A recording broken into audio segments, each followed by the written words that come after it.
So good evening, everyone, and welcome to tonight's study session of the Boulder City Council. I'm Councilmember Lauren Folkerts, and thank you for joining us. On tonight's agenda, we have two items. Our first item will cover a discussion on the council priority to revise the existing inclusionary housing program to focus on middle-income housing. And next, we will have a discussion on the boards and commissions process. But first, let's start the meeting with tonight's announcements. Are those up on screen? I do believe they are coming. Perfect. There they are. So we have our COVID-19 testing and vaccinations. For testing, for more information and provider locations for free COVID-19 testing, please go to www.boco.org/COVID testing. Our Boulder site is still open, 2445 Stasio Drive, 7 days a week from 8 a.m. to 6 p.m. And for vaccine information and provider locations, please go to boco.org/COVID vaccine.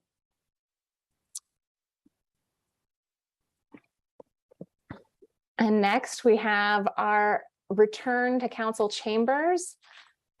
With the public being back in chambers, we want to remind you that we are offering public participation both virtually and in person.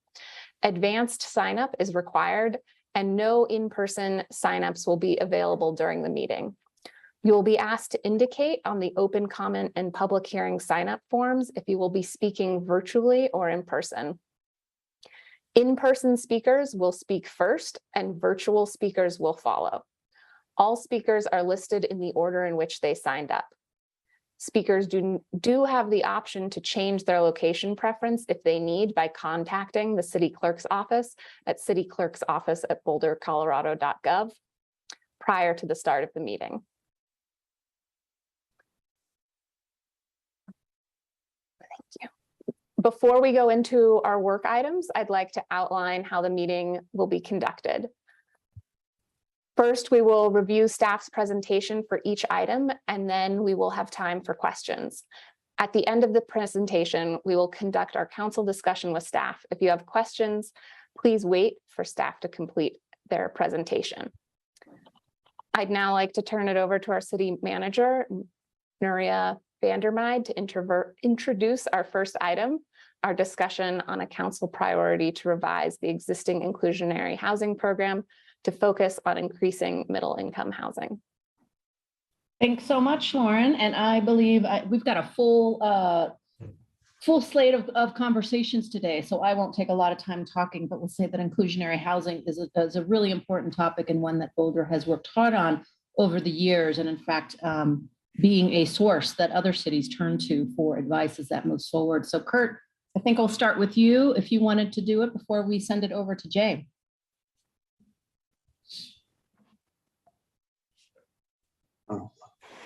Good evening, Council. Kirk Fernhaber, Director of Housing and Human Services. Hold on for 1 second. We're having a technical issue. There we go. So tonight, I'll be joined by Jay Sugnet and Michelle Allen.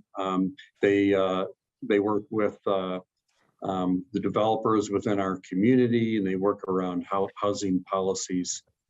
This is our first discussion with this council, first study session on affordable housing. So we're really looking forward to receiving both your questions and feedback.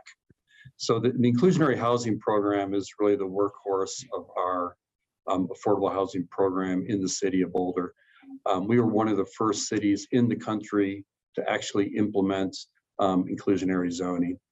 And so we have many years of experience, and it's been a very successful program, but it also requires that we make adjustments to it incrementally as the market changes, as the housing needs change.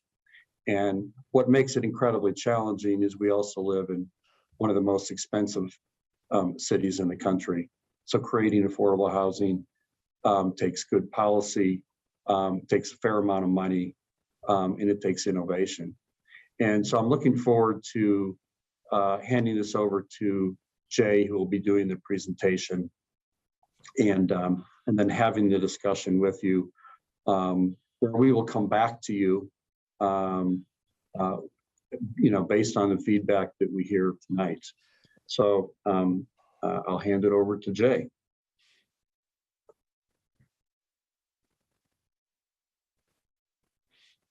Good evening, everybody. Who is? Yeah, Emily, can you pull up the slides, pretty please?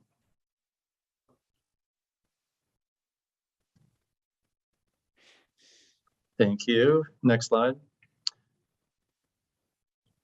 So council identified two priorities related to housing that are squarely in the domain of housing and human services. As Kurt mentioned, the first one we're going to talk about for the bulk of the conversation tonight is about inclusionary housing. But I also wanted to mention the down payment assistance pilot. Just a quick aside, that is moving forward, and we hope to return to council either later this year or early next. But basically, this was a down payment assistance pilot that was approved by the Boulder voters back in 2019. That was put on hold due to the pandemic, and since then, the market really has changed pretty dramatically, and there's a desire to relook at some of the assumptions. So we've hired a consultant with the goal of trying to better understand the potential financial and social impacts, both to the city, but also to the future borrowers. So as I said, we'll hopefully return later with more information on that topic. So back to inclusionary housing. Next slide, please. So the purpose of tonight is a bit of an update, a primer on affordable housing, but really to get your feedback on these updates that we've identified as potential topics to explore, and also get your feedback on the overall process to the public process to implement these updates. Next slide. So the issue, I think everybody knows well, but this is a good illustration. So this shows that area median income for a three-person household of about $105,000. That's annual income. And you can see half of people in Boulder earn more, half of people earn less. But the single-family home is, had a pretty significant increase in the past year. So 1.25 million. So that means half of the homes sold for more and half of the homes sold for less. So that differential between what Boulder households are earning and housing costs is really what's driving this problem. Next slide. And before I go too far, I wanted to just be really clear about when we talk about affordable housing, we're talking about deed restricted in perpetuity permanently affordable housing. So those are the homes that are in our program. And the intention is with both rental and homeownership is that no one pays more than 1/3 of their household income on their housing costs overall. So just when we talk about affordable housing, we're talking about the permanently affordable housing. So as Kurt mentioned, we do have a long history. That time frame that I gave you on the last slide only went to 2010, but Boulder recognized that affordability was a challenge going back over a half century. So you can see from the 1960s when the Housing Authority was first formed. And there, I'm not going to go through this point by point, but there is a really good detailed summary of each of these in your packet. But as Kurt mentioned, the program was adopted in 2000, and we have done 2 updates since then. And as you mentioned, now is a good time to revisit inclusionary housing to respond to changing community priorities as well as market conditions. All right, next slide. So, and all that hard work has really paid off. So we have just over 3,800 homes in our program that are permanently affordable. That's 8.1% are permanently affordable, and more than halfway towards our 15% goal. And this graph below is really worth spending some time on and making sure everybody understands it. So out of every 100 units that were built in a 5-year period, 81 of those were market rate. And this is new construction. And out of those 100 units, 19 were permanently affordable. Again, new construction. And one of the unique things about Boulder is that in that time period, we've also been able to acquire 17 additional units through preservation, purchasing existing affordable or purchasing existing market rate housing and converting it to deed restricted permanently affordable. So for every 100 units, we're technically getting 36, which is significantly higher than a 25% inclusionary housing requirement that we'll talk about more. Next slide. So I want to talk about the 3 major tools for achieving our affordable housing goals. The first one is annexation. So the Boulder Valley Comprehensive Plan identifies the need for an annexation, particularly residential, to provide a community benefit, to ensure that that growth and development contribute positively to the community. And for residential, that's typically, as I said, permanently affordable housing. So we have slightly different thresholds. So small developments, so 1 to 4 units, we typically require 2 times cash in lieu. For large developments, so that's 30 or more units, typically the requirement is 40 to 50%. And since the last update in 2018 for middle income, we've really focused or shifted the focus from moderate income household ownership to middle income. And then mid-sized developments are that area in between that have been a bit challenging. And council has wrestled with those in the past year. And staff intends to return fairly in the next year with some potential solutions for that as well.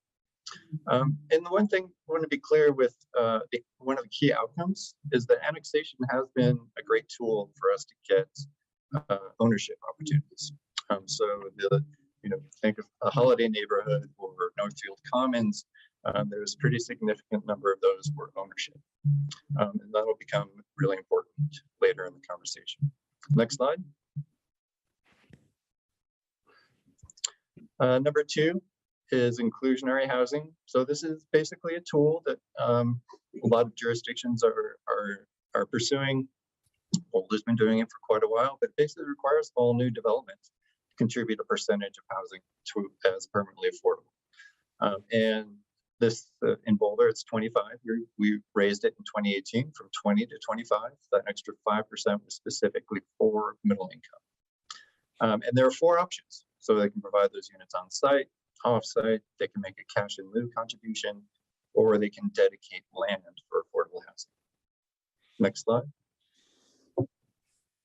So Kurt called it the workhorse. Absolutely. So you can see just the sheer amount of cash in lieu that has basically come to the city over the past since 2013. And it's the most common way of satisfying our inclusionary housing obligation. Next slide. And outcomes. So between 2013 and 2021, there were 182 developments in the city that were subject to IH. Very different, the outcomes of that. As you can see, the vast majority, all except for 7, paid cash. And that brought in $53.8 million. But we have gotten some on site. We've gotten 3 affordable ownership projects, 4 affordable rental projects, and part of the challenge is that the outcomes, we aren't getting the on-site outcomes that we were hoping for, particularly with the update back in 2018. Next slide. So the third tool is local funding. So we brought in over $85 million over the past 6 years. And cash in lieu is definitely the most significant portion of that, at almost half. We also get property tax. And that basically goes into our, what's it called? The Community Housing Assistance Program, the CHAP program, you may remember from your budget discussions. We also get federal funds, and those are community development block grants, home funding, and we also have commercial linkage fees. So that is similar to an inclusionary housing requirement, but it applies to non-residential development. So all new office, hotel, other things have to pay a per square foot fee as part of new development to help support affordable housing. So that linkage fee has been 11%, but we anticipate that that portion of the pie will continue to grow in the coming years. Next slide. So that local funding is really key to this conversation. So those local dollars can get leveraged with outside sources, sometimes $2, $3, and sometimes $4 in state and federal funding. It also provides a wide variety of housing types that are geographically dispersed. So that acquisition comes into play. If we were relying on IH and on-site outcomes entirely, this map would look very different. It would be even more focused on areas where there's new construction happening. And it's the primary source of mentioned for acquisition, but also middle income. So we don't have the same ability to leverage outside sources for middle income as well. We'll talk about that a little bit more. Next slide. So the bottom line, IH is producing very few affordable units directly, but it's producing significant number through its cash and contributions. So we want to strengthen the program, look at how do we create some additional incentives, how do we strengthen the current incentives, increase the overall program efficiencies, and close some loopholes. We'll talk about that in a little bit. But we recognize that there's a lot we don't fully understand about how the market is working. We'd like to hire a consultant to help us to understand that, in particular, the dynamic between for sale and rental and the changes that have been happening. Next slide. So of those three tools, you can see the outcome. So the annual production is highly variable. It depends on development in general, which is also highly variable. The main thing to take away from this slide just shows, look at the amount of blue, which is rental versus home ownership. So you can see very early in the program, up to 2013 or 2012, there was a lot more home ownership units created. And after that, it switched to rental. Next slide. And this just shows that in a pie chart. And this is really quite significant because when we're talking about middle income, we're talking about ownership, right? So the 2016 middle income strategy and the market analysis showed that the vast majority of rentals were affordable to Boulder households. And we believe that's still true today. So this ownership piece is what's really challenging. So when a household is ready to stop renting and purchase a unit, that the opportunities for properties are very slim, as you saw from that first graph. Next slide. So a little more definition. So middle income, what we're talking about typically is 80 to 120% of Boulder's area median income. So it's scaled depending on the household size, but that just gives you a sense of who the income ranges that we're talking about. And on the upper end, you notice those are six-figure salaries. Next slide. So quite a few challenges that we've been talking about. So those home prices increasing greater than median income, but also the housing market has been slow to recover from the 2009 housing crisis. And it's no longer just Boulder talking about this or mountain communities. It's almost every community across the country. And then additional challenges are creeping up on us. So we have high inflation as well as rising interest rates. I just heard today that the average interest rate is over 7% for the first time in over a decade. So we have lots of work to do. Next slide. And one thing, a big part of this whole puzzle is the challenge around how do we get ownership. And typically what the city does is we help provide gap financing for our affordable housing partners. And this graphic just illustrates our typical subsidy So say Boulder Housing Partners or someone else is roughly 80 to 120 or $110,000 per unit. And that's for new construction for rentals. Ownership acquisition, we've purchased 4 homes on the open market just this year. And that average subsidy is around 100 to 110%. It goes up with larger units. But the big challenge with ownership is new construction. That gap is quite significant. So $500,000 to 600,000. So these are very rough numbers. This is just basically what we've experienced over the past year. And these numbers keep growing every year. Next slide. So we have some existing tools and new tools coming along down the pipeline. So of those local tools, that acquisition and rehab that I mentioned, those 4 units that we're purchasing, annexation, we probably won't see a lot of new units, but we see a pretty steady stream. And we have the H2O, which is Home to Ownership Down Payment Assistance Program. That is a program that's been around for about 15, 20 years at the city, where we offer down payment assistance of up to $100,000 for households to purchase a home on the open market. And in exchange, they agree to share a percentage of their appreciation. And that percentage is based on how much down payment assistance they receive. There is also the middle income down payment pilot that I talked about very briefly at the beginning. That's also coming along. And then the state has also, for the first time, really gotten involved in middle income as well. So in particular, the state has created a middle income housing authority with special powers to help encourage ownership and middle income. And the state legislature has allocated $500 million towards affordable housing. And a big chunk of that is dedicated specifically to middle income and ownership opportunities. And then something else that we're very excited about, the state has a down payment assistance program that can be layered on top of local programs. And that's $25,000, no interest loan to moderate and middle income households. So hopefully that tool will be available to Boulder households in the coming month. Next slide. So there's a couple things that we have identified that we would like to explore as part of this inclusionary housing update.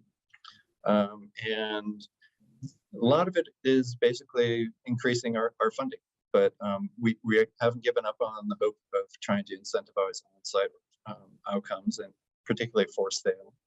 But we want to explore the potential of increasing cash in lieu for larger homes. So currently a home that's 1,200 square feet pays the same cash in lieu amount as a home that's 4,000 or 6,000 or even 8,000.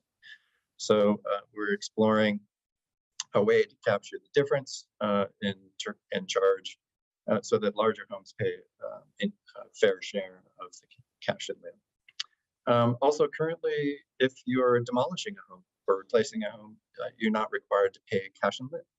And as we know, sometimes very modest homes get replaced with fairly large homes. So perhaps there's a way to look at how do we capture the difference in added square foot so that they do pay some sort of cash in lieu. Next slide. And then overall strategies to improve the efficiency and the outcomes. So we'd like to modify the inclusionary housing rents to serve a wide range of incomes. So currently, if a private developer comes in and wants to provide affordable rental housing, they are just simply required to provide 60% AMIs. And there is definitely a need in the community for 50% AMIs and lower to really provide housing to people in our community that need it the most. We'd also like to adjust the how we establish the methodology for cash in lieu. That's where a consultant can help in terms of looking at what other cities are doing. And then other code cleanup items, specifically one is looking at land, the land dedication option. So we've had 2 recent land dedications and we have some lessons learned that we'd like to incorporate into an update. Next slide. And then overall proposed project schedule and community engagement. So this is our basic time frame. There's an attachment that's specific to that. And also there's an attachment on the racial equity assessment, which is basically an ongoing process throughout to make sure that what we're doing helps us to achieve our racial equity goals. And it's important to note that what we found so far is that, that affordable housing and the diversity of households that we have in our affordable housing now is really one of the most important tools we have to achieve a lot of our racial equity goals. So next slide. So that's it. So questions for council. But we would be more than happy to answer any questions you might have based on what you heard. I see Rachel got her hand up first. Rachel, would you like to kick us off with some questions? I do want to start off with one question. In the packet, there's a paragraph that reads missing middle versus middle income. And I'll just read it out loud because not everybody watching will have probably seen it. This is missing middle housing and middle income housing households are often conflated, but are two different concepts. Missing middle refers to a building type like duplexes, fourplexes, and bungalow courts, in contrast to what the housing market has mostly provided post-World War II, i.e. single family housing, larger apartments, condo buildings. Missing middle housing in Boulder, particularly new construction, is not affordable to middle income households.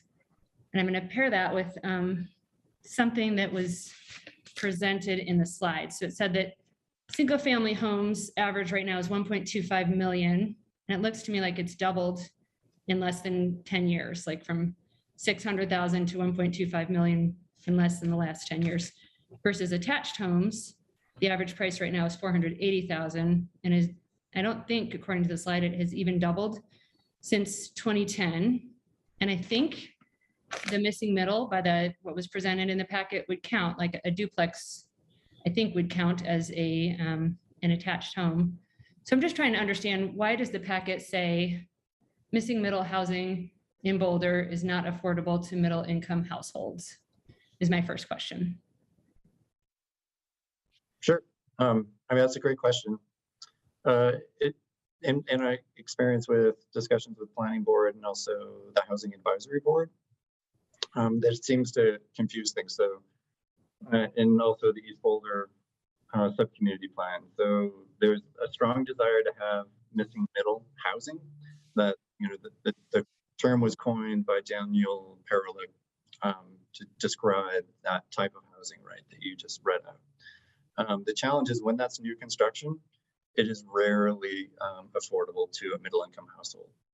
So even someone earning $120,000 isn't going to be able to afford an $800,000 townhome or a $1.2 million townhome. So for me, it's just helpful to have that distinction as part of the conversation. Does that make sense? I do hear what you're saying.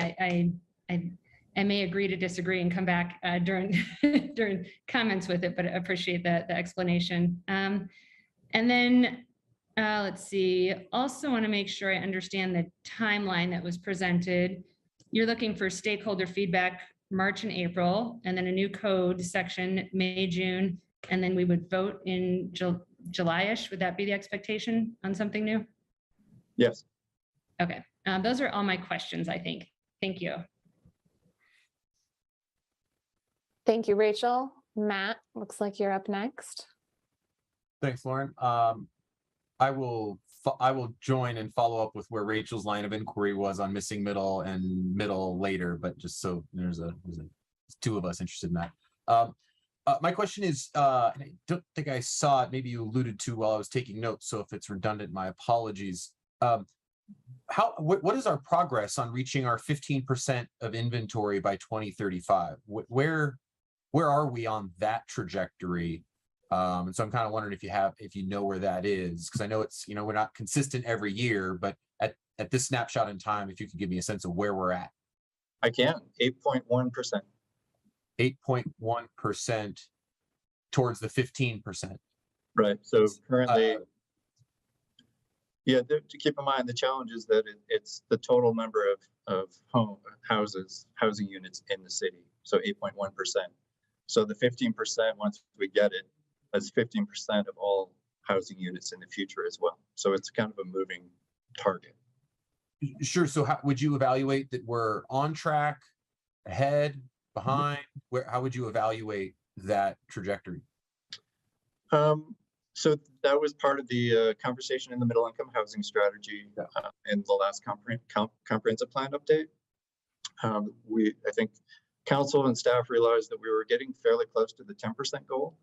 And so we went through a process and raised it to 15%. And so the part of that conversation, as I recall, was wanting to create something that was ambitious, but at the same time realistic. But yeah, it's really challenging to say, yes, we're on track. No, we're not on track. A lot of it depends on the market and a lot of other factors. So I can't give you a perfect answer. Sorry. Okay, sorry, I appreciate it. Absolutely. Kurt wants to say something. Thank you, Matt. So just a little more information on that. We have, I think it's about 12 or 1,300 units that are in the pipeline right now, which are either under construction or are in the planning or development entitlement process. So those units will be developed as we have resources and as they're approved for development. We would hope that those units could be developed over the next 4 to 5 years. And what we have seen is that the pipeline continues to increase as well. So in 2018, when we gave the update to council and went through this inclusionary housing ordinance update, we also had about 1,000 units in the pipeline at that time. So I'm encouraged that that pipeline has not gone down. It's actually gone up a bit. We've also seen over this last year that the amount of gap funding required to implement affordable housing is going up. And so not sure if we'll be able to maintain the pace that we've had over the last 2.5 years, which has been a very good pace. So there's a lot of factors that come in. The market's changing, prices, the price of developing housing is changing. But we have continued to keep a good pipeline of housing units moving forward. Thanks for that context. No, knowing the pipeline is helpful than just a snapshot. And I think you're on mute, Matt. No, I don't think I did. Oh, anyway, no, but that's really helpful context, seeing what's coming down the next few years. Thank you for that, Kurt. Thanks, Jay.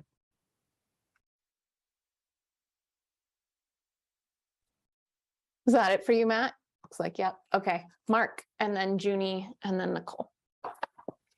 Just a couple of questions.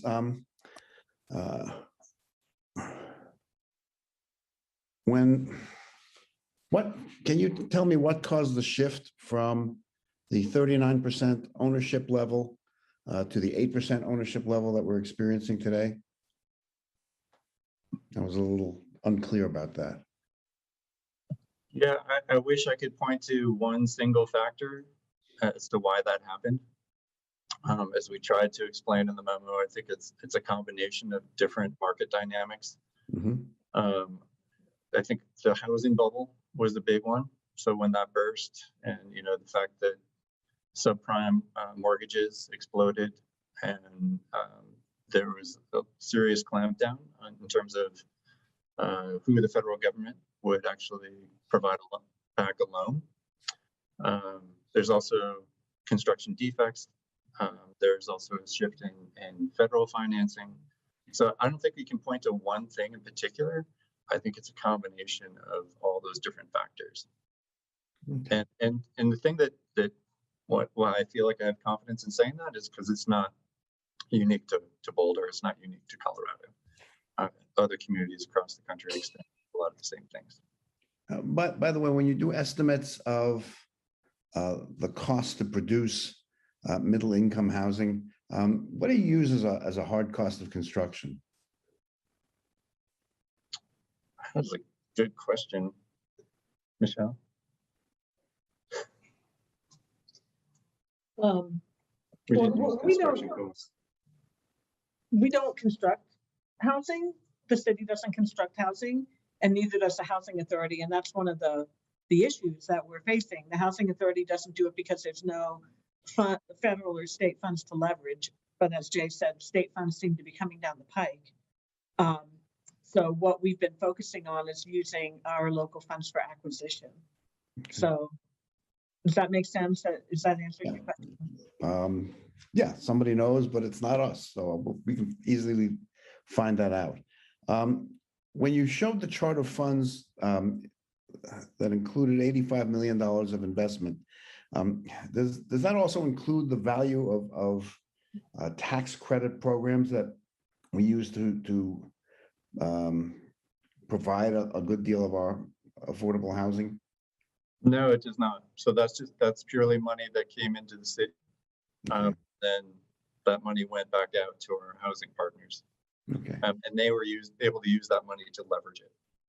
Okay, and finally, have we ever looked at one of these rent-to-own programs that might be useful for people in affordable housing? Would it make any sense here? I don't have a view on it. I'm just asking the question. Yeah, I'll answer that if I can. So we haven't done that, and there's a few factors involved with that. The rent to own with a rent to own approach, you're not able to leverage the tax credit dollars that you just spoke about or requested information on. So it makes the creation of that affordable unit very expensive. Okay. So it's a model that can work for the resident, but it's very difficult to get the financing resources to make that approach, particularly with the high cost of development. Okay. And my last question is, promise it's my last. When we look at cash in lieu for demolition or replacement of an existing home, I assume that's going to be on some form of per square foot basis, so that we treat a 2,000 square foot replacement differently than a McMansion? Correct. Yeah. So we don't know if it would be per square foot or if it could be ranges of square footage that would basically escalate as it gets bigger and bigger. Okay, thank you. That's all I've got. Thank you, Mark. Junie, you're up next. Thank you. I have a similar question to Matt, and I feel like I didn't really hear an answer, or if there is even an answer to that. And my question is, since we're at 8.1 and the hope is to get to 15% by 2030, so I'm wondering, are we growing? What is there how do I put it? Do we know how much we're growing each year? Is there such a goal? Is there such a metrics, or is it more we just doing it every 5 years? So how do we know how much we're growing in order to get to that 15% per year?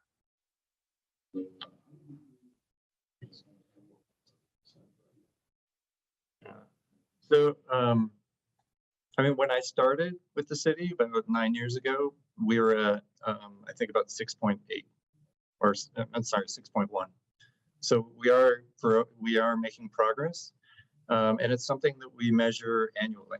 So we will know at the end of December 31st, we know exactly how many new market rate units were permitted, and we know how many affordable units were permitted. So our affordable housing dashboard really does try to reflect that information, at least on an annual basis. Does that help? Yeah, it does. Thank you so much. And from what I'm hearing from you, it's more of a reactive approach. I suppose the city is not in the business of creating housing in itself. So you're waiting to see at the end of the year to see how much you've created, and then you somehow update the metrics as opposed to say, well, this year we intend to grow 1%. Because if the hope is to get to 15% by 2030, we're already in 2022. So to get to that number, it would be to grow 1% each year. But from what I'm hearing from you, that's not really how it works. Yep, it's challenging to. Yeah, and I think I have another question about the slides when I was looking at them.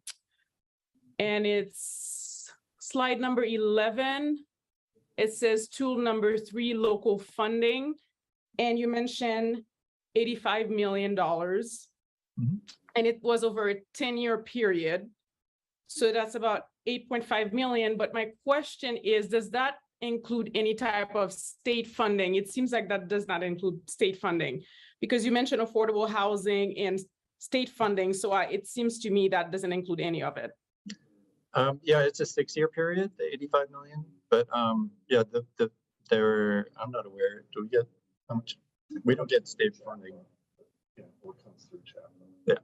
So the federal funding often comes through the state. So that may be where the confusion is. Okay, thank you. That's all I have. Thank you, Lauren.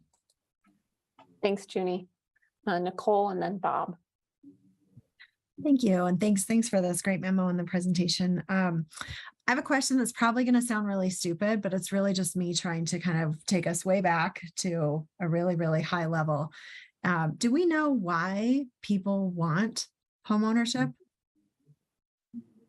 Is that something that we understand from people? Because, well, sorry, let me let you answer the question first. Then I'll tell you where my mind's going.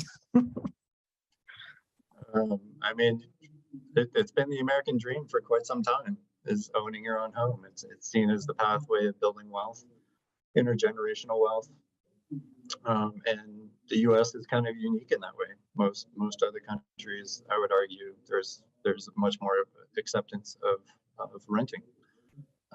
So yeah, I'm sure others have different opinions and thoughts on that as well, but that's what I would say. And I mean, the reason that I ask is because what people's motivations are in getting into the program, like fundamentally, this is a program for the people in our community who wish to live in our community. And I think the way that we are, the suggestions around how to modify some of this really depends for me on why people want homeownership. Do they want it because they build wealth? Do they want it because it can potentially stabilize housing costs when they're kind of skyrocketing in other ways? Do they want it just because they like to tinker and they want to be able to, put in bookshelves or whatever it is that they want to do? To me, that really feels like a critical piece of information. And so I'm just wondering if the engagement process will maybe involve some of those kinds of questions to understand the people who are looking at this, why? Because I think that there's some, anyway, I'll wait for discussion for the rest of that. But the other question that I had, so I'm just going to summarize that, is that we don't totally know. We can guess, but we don't really know why people in our community want homeownership. And the other question that I had was, I was just trying to understand the engagement plan a little bit. And it talked about the primary stakeholders. I think this was part of in the racial equity instrument.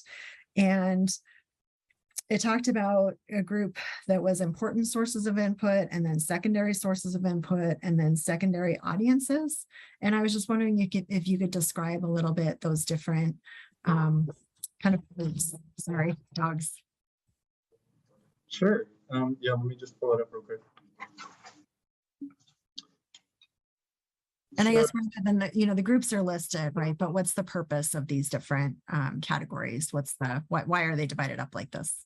Oh, so my understanding is that's really from the our community engagement framework, is to be super clear with the public and who our stakeholders are, and what the level of involvement is to be expected. So so that's the purpose of trying to articulate that early on in the process. But that doesn't mean that that's exactly what's going to happen. I think processes evolve. One group could get moved from one box to another fairly easily. So does that help answer? Yes. Yeah, no, it does. I was just, because to me, the people who want homeowners feel like they're the primary group in there, and they were listed as sort of a secondary audience. And so I wasn't sure what that meant in terms of how they fit into the engagement process. Thank you. Thank you, Nicole. Bob, and then I will ask some questions that I have. Thanks, Lauren. It sounds like we're doing pretty well with respect to our low income targets and goals. I know that the denominator increases, but it sounds like the numerator is increasing at roughly the same pace. Seems like we've been at 8% for a while, but I was encouraged to hear Kurt say that we've got 1,200 units in the pipeline, so maybe that'll nudge up closer to 10% soon. But of course, tonight's discussion is not about low income affordable housing, it's about middle income affordable housing, which of course, as this council and prior councils have found, is a much tougher nut to crack. One word I didn't see in the memo or here tonight was regional. And I know this is somewhat a controversial topic, but let me try to frame it in the form of a question. What is our regional approach to middle income attainable housing? Because we do have communities that surround us who do have middle income housing that is attainable. Are we just kind of drawing the lines at the Boulder city limits and saying we have to get some middle income housing here in the city of Boulder, or are we looking at this more holistically and regionally? I know that there was a regional consortium put together back in 2007. There was a big confab, what was that, about 2018, 2019, when we all got in a big auditorium with Longmont and Louisville and Lafayette and Erie and so on and so forth and talked about affordable housing. I haven't heard much about regional middle income housing recently. What's going on with that, guys? Thanks for that question, Bob. I'll give a bit of an update in this. You'll see something coming to council actually related to this in the very near future as well. So the Regional Housing Partnership have been working with the surrounding communities around various strategies and policies. If you remember when you were up in that room up in Longmont for that kickoff of the strategy, there was a list of various policy approaches that different communities could implement to make progress both on affordable housing as well as middle income housing. So we've been working with the surrounding communities, and I'm pretty excited to say since that kickoff, there has been several communities that have actually implemented inclusionary housing. So the Regional Housing Partnership is working with Superior, Louisville, Lafayette, and Erie. And through the ARPA conversations over this past summer, the county ARPA funds, they've decided to allocate resources to help support middle income housing, and particularly increasing and duplicating some of the approaches that we've taken over the last year, which is actually purchasing market rate units, updating them, and then reselling them at a lower price. And as you've rightly said, some of those types of units are actually more affordable in the communities that I just listed. So the ARPA funds are, we will be bringing an IGA to council. It's an IGA between Boulder County and the city of Boulder for our city program to hire additional staff to support the expansion of that approach in other communities, and for us to provide additional capacity for those communities to begin to take on that work themselves. So we're pretty excited about the progress that's being made in the surrounding communities. And we're hoping that we can share some of the things that we've learned along the way with them as well. Thanks. That's real helpful, Kurt. And I would hope that, I know you're going to have, you're planning, according to the timeline, to have 3 or 4 touches with us over the next 6 or 8 months on this topic. If in one of those touches you could bring back some really great facts and figures tonight around low income affordable housing here in Boulder. I would love to see some stats around middle income housing, especially intentional middle income housing in the region, and what we're doing with our regional partners. And so kind of expanding those limits to Boulder County or whatever you think is appropriate, but outside of the Boulder city limits, and what we can do, because I mean, this is a really, really tough thing, right? As you guys pointed out, there's just not the aid that there is for low income stuff. And so it'd be really nice to learn what we can do with our sister cities in the area around middle income housing, not to kick the problem over to them, but because their land values are lower and their costs are lower. I think it's unavoidable for us to be looking to them to help us with some of our middle income challenges. Thanks, Bob. I had a couple questions I wanted to bring up too. So my first one is, it's a little bit hard to tell, but I think from some of the slides, it looks like the acquisition and rehab funding by the city's partners has primarily targeted rental properties versus ownership properties. And I was wondering if you could clarify if that's true, and is that mainly to take advantage of matching funds that are available, or are there other dynamics that impact that? The bulk of our acquisitions have been through Boulder Housing Partners, and their focus is on rental. But as I mentioned, we have been trying to acquire ownership, and we did purchase those 4 units just this year, and we'll be looking to purchase more. But it really has to do with that the gap, so those concentric circles. So the cost escalates when you go from rental to ownership to new construction. Does that help? Yes. I was also wondering if we have any details yet about the state's transformational grant program and whether any of the funding for that might apply to middle income housing. Absolutely. So we, as staff, have been providing comments to Department of Local Affairs on how they're going to structure those specific programs. And as I mentioned, the creation of the Middle Income Housing Authority, I think, presents some significant opportunities as well. But I think once those rules are published, we will definitely be ready to apply and take advantage of those funds the best we can. Thank you. And then a couple just more technical questions. So the inclusionary housing fee scaling that you talked about considering for, different sized housing units, but also for demo and replacement homes, could that also be applied to additions potentially? Potentially, but it could be challenging.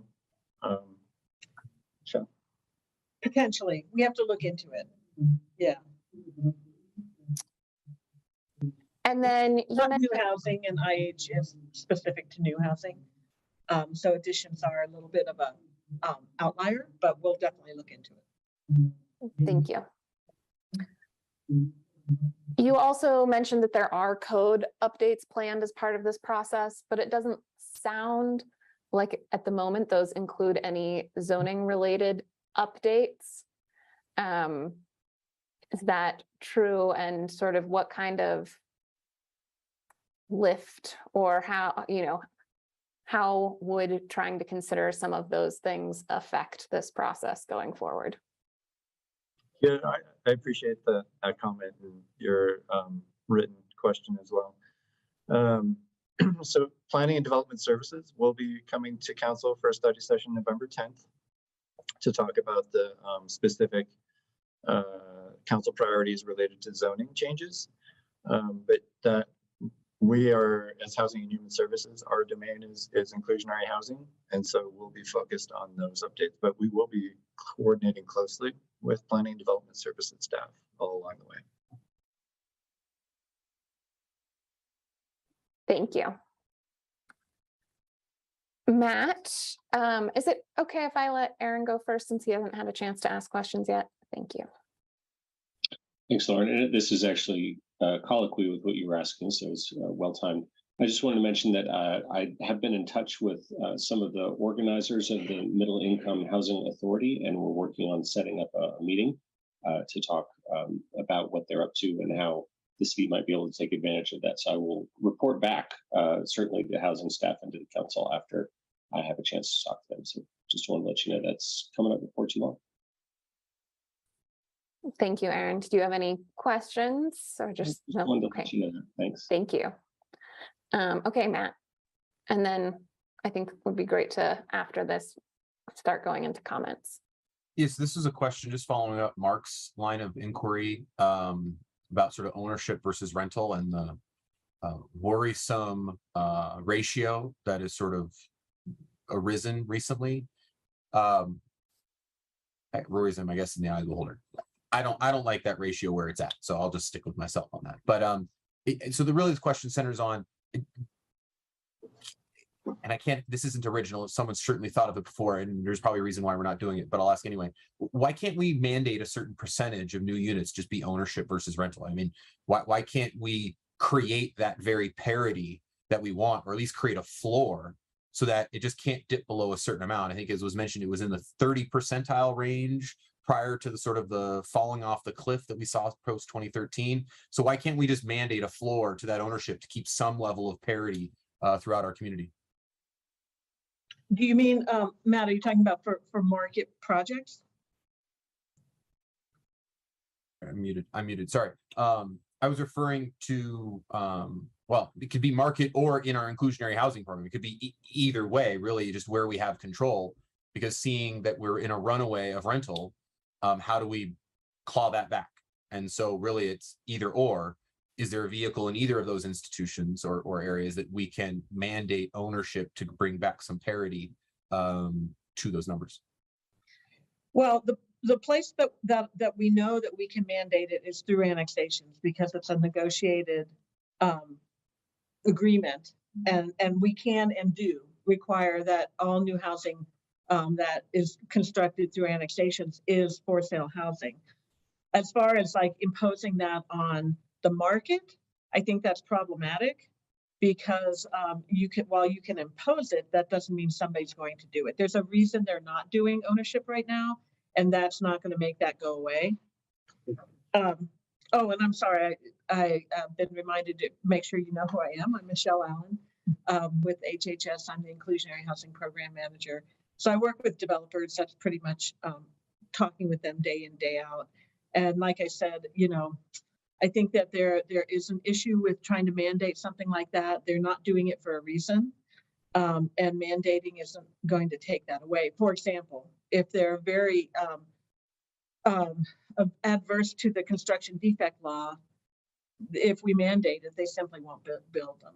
So I think it's problematic, Matt, but we can certainly look at it. I'll just suggest if we don't get the housing we want, we don't want the housing. Right. I mean, I think there's some value question of if it's not what we want, we shouldn't just accept it because it's just housing. So it's a value question, I think, to pose for the rest of my colleagues. But unless it's the exact housing, the right housing that we want, do we mandate? And if they say it's not working for us, fine, we'll wait until we get the right housing that we want in our community. So I don't know. It's not fully baked, but I'm curious to see what we can do to force the hand if possible. So anyway, if there's other thought, I'd appreciate that down the road. Thanks for answering that question. Well, Matt, if I could just add one thing to that, in with all these policy decisions, there's trade-offs, that have to be made. And I think one of the things that we know, whether it's mandated or not, that there isn't the same funding for homeownership that there is for rental. The financing mechanisms are very different. We'll see how that changes with the state funding. There could be some changes there, but in reality, through that approach, we would certainly see a significant reduction in the overall development of rental affordable housing. And, so that's sort of the tough trade-offs that we would have to think about. It would take us a fair amount of analysis to understand what that trade-off would actually look like, and what that impact would be. But if that's a direction that council wanted us to go in, we could certainly do that. And then we'd have to come back with sort of an understanding of the capacity it would take to look at those questions. Thank you, Matt. Junie, do you have an additional question, or are you going to kick us off on comments? Oh, I can do a little bit of both. I was looking at the annexation tool #1, and I thought to myself, well, and I read in the memo that section as well, and it talks about how to date, almost 113 middle income price homes in this inventory has been a result of annexation requirements. So since I've been on council, I've been a huge proponent of the baseline studies for Area 3. And I'm wondering if that part of that comment is to kind of like move council to think more closely, I guess, I suppose, at the next retreat. Hopefully, I am not going to be there if elected, but I wonder if that's the thought, to get council to be thinking closer on the importance of annexation. I think one of the advantages to that, Junie, is that in Area 3, the city and HHS in part would be a landowner of some of that development. And as a landowner, it makes it easier for us to go in a particular direction, just like Matt described. So the other opportunity to go in that direction is by actually being the landowner for the development. So Area 3, we do own, HHS is about 30 acres. So there's certainly real opportunity in Area 3 to accomplish a lot of these goals, and probably to come very close to hitting that 15% goal. Thank you.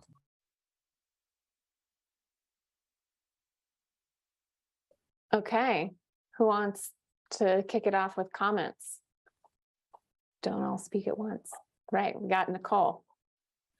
I'm going to jump in because I'm getting increasingly tired. So I'm hoping I'll be a little more coherent if I go first. I really just want to come back to this issue of why people want affordable homeownership. I think it's just so critical for us to understand that when we go into it.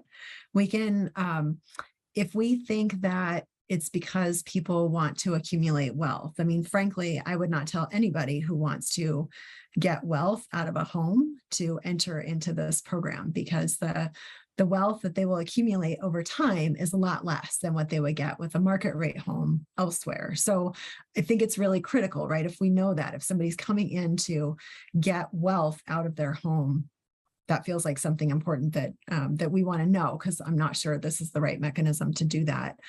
If it's for cost stabilization, I think some of the points Lauren brought up in her hotline post address that.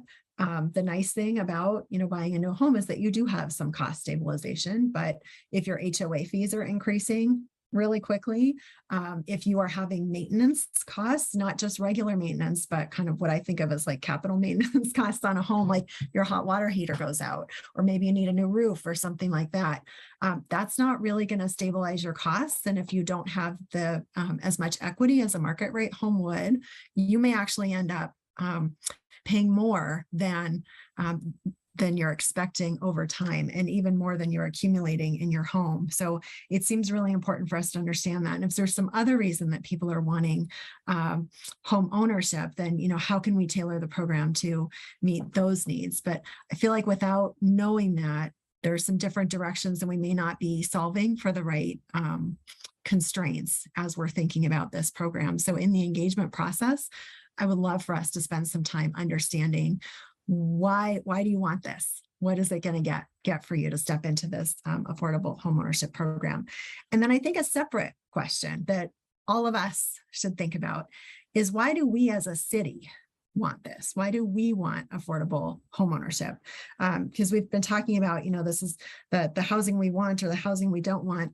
Fundamentally, it's the housing for our residents and our workers, right? So what is it that we are looking for there? If, for example, we are trying to address racial equity through homeownership, I actually worry that this is going to exacerbate the wealth gap if we continue with a program like this, because of that accumulation and not being able to sort of accumulate equity the same way that you would in a market rate, right? So if we have more people of color entering into the homeownership program, affordable homeownership program, for example, they're capped in what their equity is in their home. But if we've got more people who are not people of color in market rate homes, their wealth can kind of keep going, right? So I really worry that if we're not crystal clear about what we want as a city and what we're trying to do and how the ways that we're going about it may exacerbate some of the issues that are there, we may end up in a, well, not we, but our future council people in 20 or 30 years are going to be in a much harder spot even than we're in right now. And let's see, I think that is all of my comments. Thank you. And I just wanted to jump in and kind of, I know the staff memo had some specific things. So the questions about the existing affordable housing program and its evolution, I think we mostly got through in the questions section. But if you have any of those left over, please make sure to bring them forward. And then, as we give general comments, I feel like people could kind of address both if there are any inclusionary housing updates they wish to add, and if they agree or want to see a different approach taken with the community engagement and formal hearing process as it has been laid out in our packet. And just to clarify on that, mine were getting more kind of at the engagement process, something that I hope to see come out of the engagement process, some clarity there. And I just want to say, Lauren, I really like the ideas that you put in your hotline post about inclusionary housing to address question 2 in the memo. Thank you, Nicole. Bob, you're up next, and then Rachel and Mark. Thanks. I just want to say that I really agree with Nicole. I think, this conversation tonight sounds a lot like a conversation that, Aaron, you'll remember we had in 2016. And here we are 6 years later, and I don't think we've made a whole lot of progress. That's not from lack of trying. A lot of councils and a lot of staff have really tried, but this is a really, really tough nut to crack. And we've kind of assumed all along that folks want to buy and own houses. But then we've done it in such a way that their appreciation is limited, and it's not really been scalable in any event. And so I think Nicole is actually asking the right question, which is, what do people really want? That's the engagement question. And then what do we really want? What benefit are we seeking? Because as Nicole said, we're looking at the people who live and work in Boulder, and about half the people who work in Boulder actually don't live here and may be okay with not living here. That it's a little, I'm going to say, arrogant for us to assume that everyone who works in Boulder wants to live here. They may love living in Erie or Lafayette or Lewisville or Longmont or some of those other lovely cities. And so I think it's great that we're looking for opportunities to give people who work here, who want to live here, a chance. We have a really, really tough hill to climb, and we've been climbing it for 6 years, and we have made no progress. And I'm afraid that whoever's sitting on council in 2028 is going to have the same problem 6 years from now. And that's why I really urge us to take a regional approach to this, especially when it comes to middle income. Low income, we're doing a really great job on. We got a lot of tools. As Nuria said at the beginning, we're kind of like the poster child for inclusionary housing programs for low income. Cities copy us all the time on that, and we should keep doing what we're doing and the great work we're doing. But on the middle income stuff, I think we really, really need to partner with our sister cities in the region and look at this more holistically, because that's where they live, and they may work here, they may work someplace else. And I'd really like to see this approach be much, much more regional than it is. And as Nicole said, we should test this to see if this is what people really want. And I think the middle income down payment assistance program, which we put together in 2019 and the voters approved, and it got put on the shelf for a little while, will be kind of the ultimate test of that. I have no idea if that program is going to work or not. It may fall completely, we may put a lot of effort into it this year or next year. It may fall completely flat, but this will be like the really, in my mind, the ultimate test of whether people really do want home ownership, subject to these limitations around deed restrictions and caps. And if we put this program together and we get nothing but crickets, then I guess the answer is no. And we really do need to focus on regional things. But let's do both those in parallel. Let's stand up this pilot program, see if it works, see if we get takers. But then I'd love to hear in the spring from you all on a much more regional approach when it comes to middle income housing. That's all I have. Thank you, Bob. Rachel? Good luck herding the cats, Councilmember Folkerts. They first be all over the place in this. Okay, so I understand that on November 10th, we're going to have another discussion sort of about code changes, but I think that's just preliminary scoping and like, what do we want to prioritize? And it's been almost a year since the retreat, I don't know, 9-10 months. And at this pace, I don't think that our council is going to get the things across the finish line that I would like to see across the finish line during my tenure. And I'm worried that on this front, on creating more middle income housing through inclusionary housing program, that we are a little bit nibbling at the edges and not going to make the kind of dent that I would like to see as we seek to sort of solve the middle income housing crisis. Frankly, I've heard from a lot of people, and I don't mean to disagree with Bob exactly, but I know personally a lot of people who would like to live here, who work here, and I think we need to make that possible, be it through ownership or rental. And I don't think we get there without tacking on missing middle to this discussion. I think that is what's missing. I don't think we have to make it perfect, but I think that as we are doing engagement on the timeline that I asked about, so we're getting stakeholder feedback March and April, and we'll bring code sections back May and June.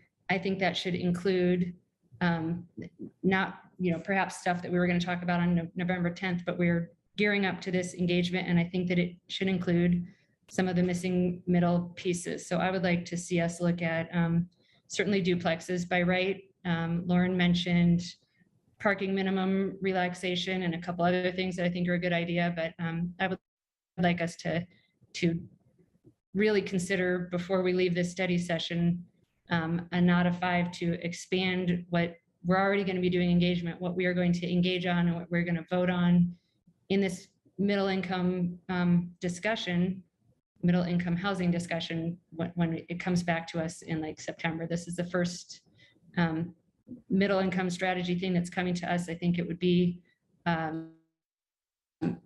fortunate for us to leave it at sort of, and it's not that I'm not appreciative of the annexation and other ways that we are getting some of this housing in, but I don't see how it's not going to help us solve the problems to get more of the units that are that cost $480,000 versus 1.25 million into our housing stock. I think we need to move on that and be decisive and add it in. And I think this discussion is an appropriate place to add it.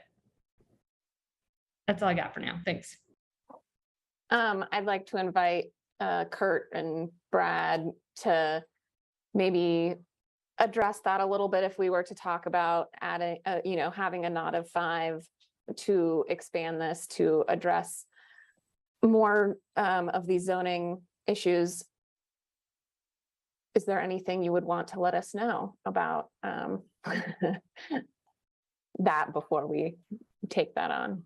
Well, I think Brad's here tonight to actually answer that question or respond to it the best he can. And I also appreciate the hotline that you sent, Lauren, and those are some very good ideas that we could explore. But I'll hand that over to Brad, because a lot of that work would be led by his department. Yeah, I appreciate that. The question, council members, and that handoff, Kurt. I think First of all, yes, we do have teed up a discussion about zoning for affordable housing as one of the projects for discussion on November 10th. I also appreciate the observation that is very accurate, that the missing middle, the middle income housing is integral to zoning and land use, and these are all interrelated topics.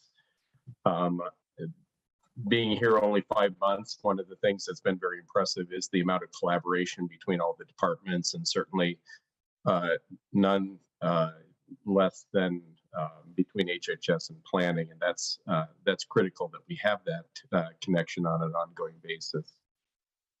I'm going to have to see as we explore these questions with Jane Kurt and folks on my team, and especially our engagement professionals, about just how much interweaving of these various topics we can be successful in bringing forward to the public and still get meaningful input, both because they are so interrelated, but also recognizing that we are looking for discrete movements on each of them, whether we're talking about inclusionary housing or ADUs, the other types of zoning changes, code changes for affordable housing, occupancy. So we'll want to be sure that we're being very clear in our messaging and engagement with the community, so that we get the results that you want and reflect the interest of the community. But we absolutely appreciate the interconnectiveness of it, and I know that we all look forward to a full discussion around those points further on the 10th. Thank you, Brad. Rachel, I think that, I like your idea of bringing that forward as something that at 4 and out of 5, I think if you're okay with it, I'd like to keep going with the discussion, and then we could maybe come back to it in a little bit. Certainly didn't mean to nudge it ahead of anything else. Just putting it out there for you. Thanks. Great. Thank you. Mark? Yeah, I think Nicole raised a very interesting point of sort of why ownership versus renting. And I think to some extent it's a stability issue, and it's also a regional issue. In a place like New York, people commonly rent for their entire lives, and they're comfortable doing it, in part because they have rent stabilization, which we do not have here. But other than the stability and the wealth generation aspects of it, it's an interesting question of why go to the ownership route. And as part of that, I'm very interested in getting some kind of documentation as to whether our middle income community is going to be responsive to deed restricted housing before we go too far down the road in these programs. We ought to know what kind of demand is out there for a $600,000 or $650,000 townhouse if you can't realize a market rate of appreciation. Will people want to do that? I'm sure there'll be some, but is the market very deep for that? Or will people simply say, I'd rather have a townhouse in Lafayette and I can make whatever money I can make on that over a course of years, rather than do it in Boulder and be restricted. So I think for me, that's a really core issue. As we move forward on this, I'd like to get some better assurance that there's a deep market for that kind of property, because otherwise some of these proposals and programs are not going to work very well. I don't mind trying it. I think Bob's program is very worthy of experimenting with. Let's see what the demand is, and if they're lined up around the block to participate, okay. But I'm not sure that that's the case, and so I'd like to get a little further detail on that. Thank you. Thank you, Mark. Matt, you're up next, and then Tara and Aaron. Thanks, Lauren. Yeah, so there's been there's a line of inquiry that sort of Rachel, I think, posed in a sort of the beginning inquiry here, and I think Nicole expanded on, and certainly Bob did, and I think sort of we're heading towards a conversation that I think to some extent might necessitate a policy shift for us. And it's certainly not from a lack of trying. Heck, I mean, Bob and Aaron have been chasing this for 6 years to little to no avail. And it's certainly not from a lack of great effort and creativity to try to address it. But I wonder at some point, are we just chasing Sasquatch? And, you know, do we need to really repivot our messaging or our priorities to really be focusing on missing middle and saying, well, if we don't have the tools, at least available to us, and unless there's not some regional effort and the state hasn't kicked in the right stuff that we need, maybe moving to missing middle is a better use of our resources, our time, and our legislative powers to unlock through zoning and ordinances to lower the price floor. And so if we consider that, we can still close the gap on middle income. We're not hitting it directly, but we can at least lower the price floor and gain greater entry into our market than otherwise exists, right? I think of the difficulty we have certainly in South Boulder with regards to enrollment in our schools. Well, lowering the price floor maybe doesn't address middle income housing, but it certainly would create greater opportunity for young working families to still gain access to this community and replenish the enrollment that's necessary to keep our schools open. So I think we need to step back, to be frank, about where we really have an overall policy decision and direction. And I would encourage us to consider pivoting towards a more middle, a missing middle approach than continuing to focus so hard on the middle income until these tools truly become available to really move the needle meaningfully.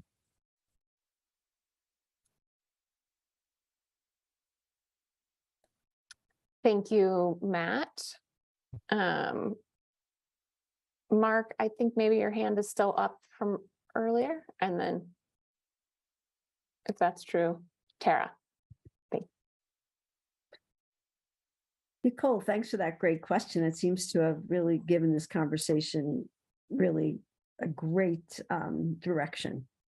So when I say, what do I want personally, and why do I want middle income / however you want to call it, is because of income diversity, which I think is really important for our society. And I think as a council, sometimes we have to nudge society forward or culture forward in the direction in which we want. So I will tell a really short story about a neighbor next door, across the street neighbor of mine, and they are very well off. And she said she was upset about the way Boulder was going in the schools because her daughter's friend invited her on her private plane to go on vacation with them to some sort of island. And how can this be a good place to bring up kids? Now, I'm only telling that story. I'm not blaming anybody for having a private plane or anything. I'm telling that story because for our schools and for students and for families I feel to thrive, there should be some sort of income diversity, not just poor and, I don't like to say poor and rich, but of all different incomes, so that people grow up knowing people that aren't like them. So in that sense, I really want to somehow make this work. And you all are way smarter than me in this field, which is a new field for me. But it would be my dream to have income diversity in this city. And even for that reason, I think we should keep pushing for it so that our kids grow up with people that aren't like them. And also, as far as what Matt said, to fill the schools up with all different types of people, all ethnic groups and all incomes. It's the same thing as I remember before we had Medicare and Medicaid, the market wasn't giving us what we wanted. So we had to create Medicare and Medicaid, which wound up being great programs. So in that sense, I'm really hoping we can do something great, whatever it is, and whatever we decide. I feel like we need to just nudge this forward in a strong way. Thanks, Tara. Aaron, and then Junie. Yeah, well, thanks for the presentation tonight, the memo, the discussion. It's been really helpful. But I want to echo the comments of some of my colleagues about the need to move forward aggressively here. We did our last IH update in 2018, and I think that the 5% of additional middle income requirement has been successful in terms of getting us some additional units and some progress. But it seems like some of the other tweaks to the program that we made, haven't had an enormous effect. I think that was in the memo, and it's certainly my understanding. And so I'm a little bit worried, like I see that the proposals that are coming this time around, they all look good, so I support them. But I worry that they might be a kind of a small incremental change that may not make a huge amount of difference. And of course, we have this really substantial problem of missing middle income housing for our community. And we did our middle income housing strategy. This was early in Bob and my time on council. 2016 was it, Kurt, that we did that? And it has ambitious goals. And gosh, we are so far away from those goals from 6 years ago. And so, wondering just how we can push the needle further. And people have talked about the demand for this type of housing. I'm guessing that just about anything that we can accomplish, that there will be need for. I don't think any of our affordable housing production in the past has ever lacked for interest. And I know we have a waiting list in both the middle income and the moderate and lower income areas. And so I think we're limited much more by our ability to produce these things than we are by demand for these kinds of units. So I'd encourage us to keep at it and do as much as we can. I thought that Lauren's list of ideas was a really, really good list. Lauren, I was really impressed by that. Thank you so much for putting that out. That was a pleasant surprise to have those great proposals coming into the inbox yesterday. And and a number of my colleagues have echoed that, and appreciate Rachel saying, "Hey, how can we fit more in here? Can we get some consensus or some majority agreement on this?" Now, I get that a fair amount of what Lauren's talking about fits a bit more in the planning department's area, but you talk about how the departments work hand in hand, which I really appreciate. But some of these seem like they're IH related, even though they might involve kind of planning code changes. Like I think about like one of Lauren's ideas, how that was a really good one, which was projects of under a certain size could be approved by right if they had their inclusionary housing needs met on site. So that they could come to the front of the line for approval, not have to deal with the discretionary review process. That could be a phenomenal incentive for people to do their inclusionary housing on site. Right, so that's probably more of a planning code change, but it's IH related, right? So I'd love to see how we could take this process that you all are going to start to work on, and you're talking about doing public engagement, which is important, right? And it's a pretty substantial one. I'd really love to see this process include some more things under its umbrella, so that we can get more accomplished in the same sort of time frame. If we can have the same kind of outreach, but include maybe 3 additional ideas as part of this, like by right approvals for projects that include on-site affordable, or like the ability for people to do a deed restricted unit on an existing lot, if where they couldn't currently, right? So allow an additional unit or a duplex, if there's a deed restriction. Something like that, things that we could fit into this existing effort, but that could move the needle further than we've been thinking about so far.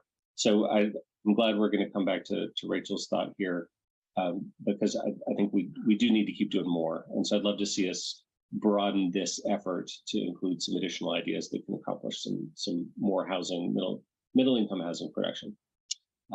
That's what I got. Thanks, everybody. Thanks, Aaron. Junie? Thank you. I have comments, but I also have a question because it relates to my comment. And as I was thinking and hearing the discussion on page 11 of our memo, it talks about how since 2013, more than 90% of these permanently affordable homes have been created as rental units. So I'm thinking if 90% are rental units, that means only about 10% were for sale. Is that correct? Yes, that sounds about right. So I think that kind of technically answer our question. And I mean, I'm a renter, and I know, Nicole, you asked about, well, we need to talk to community members, and I actually have thought about whether I want to buy an affordable housing here in Boulder or continue to rent. And as I was going through that thought process, and I thought, well, I might as well just continue to rent at this time. But if you have any type of, I suppose, how do I put it? If only 10% of our housing stocks are for sale, it's either we have an issue with demand, right? But it's 90% are just rental. So there is an issue that people may not find these, how do I put it? They might not think it's the best way to get into a house in Boulder. And I think part of it as well, part of the answer that Nicole mentioned, by the way, I have several screens open, so that's why I'm looking the other way. Is there a way to talk? How do we know how satisfied people who have been living in these sold homes, affordable sold homes? Do we have a way of, have we reached out to them?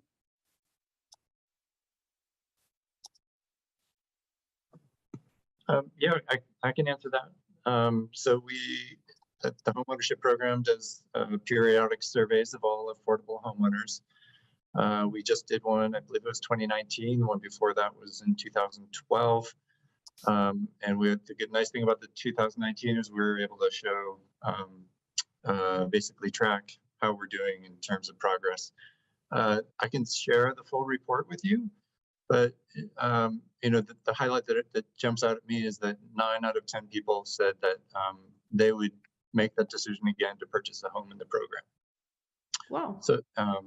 So, and we also asked questions about, okay, well, how is your financial situation, financial security from when you bought the home to now that you've been living in it for a period of time? And again, overwhelmingly, people felt that they were more financially secure after owning a home in the program. And it's also just it's important to keep in mind that it's for most people, it's not a permanent solution. The average tenure of an affordable home is about 7 years. So a lot of people are still able to build equity in their home, and they see it as a stepping stone to enter into the market. So just I will share the survey with the rest of council as well. Thanks. Wow, thank you for sharing those points. It's very welcome to hear that people feel satisfied. 9 out of 10, that's pretty good. Well, thank you for that. And I welcome the comments made by Tara, the importance of diversification of income and ensuring that, you know, that people live in a community that is diverse. It's not good to have a community where you have uber wealthy and just working class people, which I consider myself one, are people who are just struggling in the community, and that's all you have, and you have nothing in the middle. So I think it's very important that we ensure that, you know, people who are middle income have access. And when we think of middle income, you know, it's your teachers, right? It's your, I mean, I'm a lawyer, but it's not people who are extremely wealthy. So I think it's so important that we do our parts to ensure that those who are working in the community, they can live here as well. And I think Rachel made that comment clear, and I think that's very important as well. Thank you.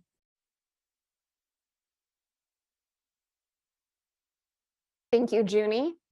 Let's see, I was gonna jump in with some of my comments before we go back around for seconds. I really appreciated what Nicole brought up. And that sort of brings the greater question of like, why are we working so hard to expand this particular program when, you know, the affordable rental program is doing quite well and is meeting a really important need in our community. And in some ways, I think that there are trade-offs, right? If we try to incentivize home ownership units really heavily, it ends up, at least from some of the information in the memo, sounding like we might be doing that at the expense of either cash in lieu or more affordable rentals. And so for me, I would prefer not to make that decision. No, I would like us to look at other options for creating those things, to try and do both and to the extent that we are capable of that. And that's why so many of my sort of comments and suggestions focused around in the hotline that I sent out, focused on zoning related issues, because I would really, I see the amazing work that we're doing through the affordable housing program. And I think that that is really vital. We've sort of agreed that there's more need in our community than we could possibly outstrip with the programs we can provide. But so to the extent that we can, I would like to see us looking for how can we expand those programs so that we can make sure that we're providing options that allow the widest range of people to call our community home. So kind of like the quick summary from the hotline for people listening in the public who didn't get that.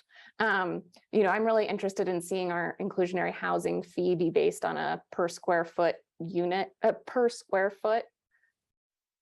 so that instead of looking at a housing unit and assessing a developer a fee based on that unit, we're looking at sort of the number of square feet of development, allowing us to charge more for larger units, and also potentially taking advantage of other things in our community, like the expansion of existing homes from small to large that are changing the affordability landscape in our community.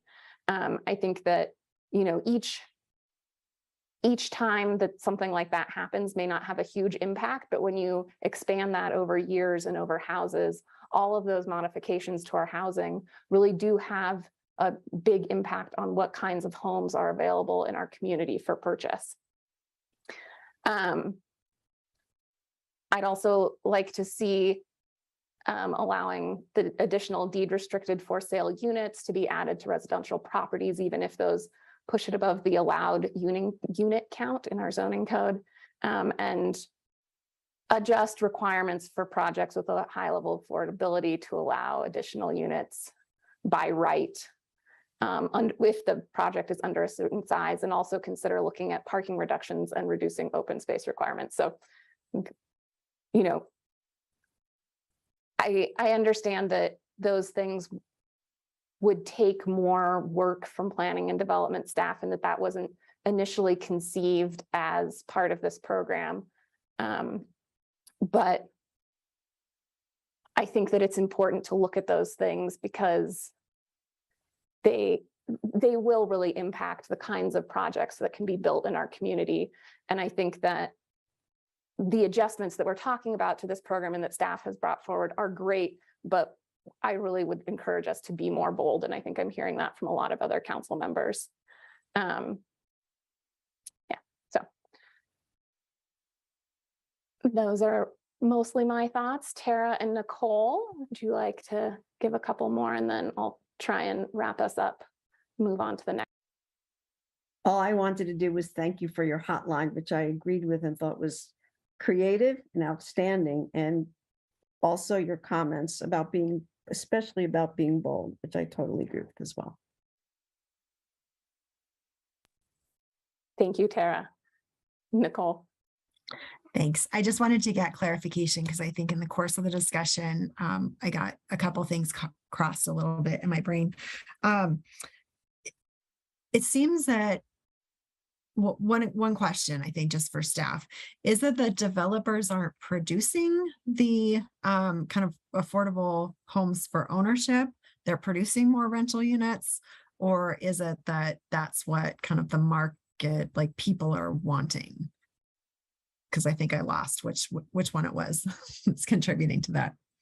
It's a fantastic question, and I should have covered that in the presentation. But so in the early years of the program, back in 2000, up until about 2012, a lot of what was getting developed in the market was ownership.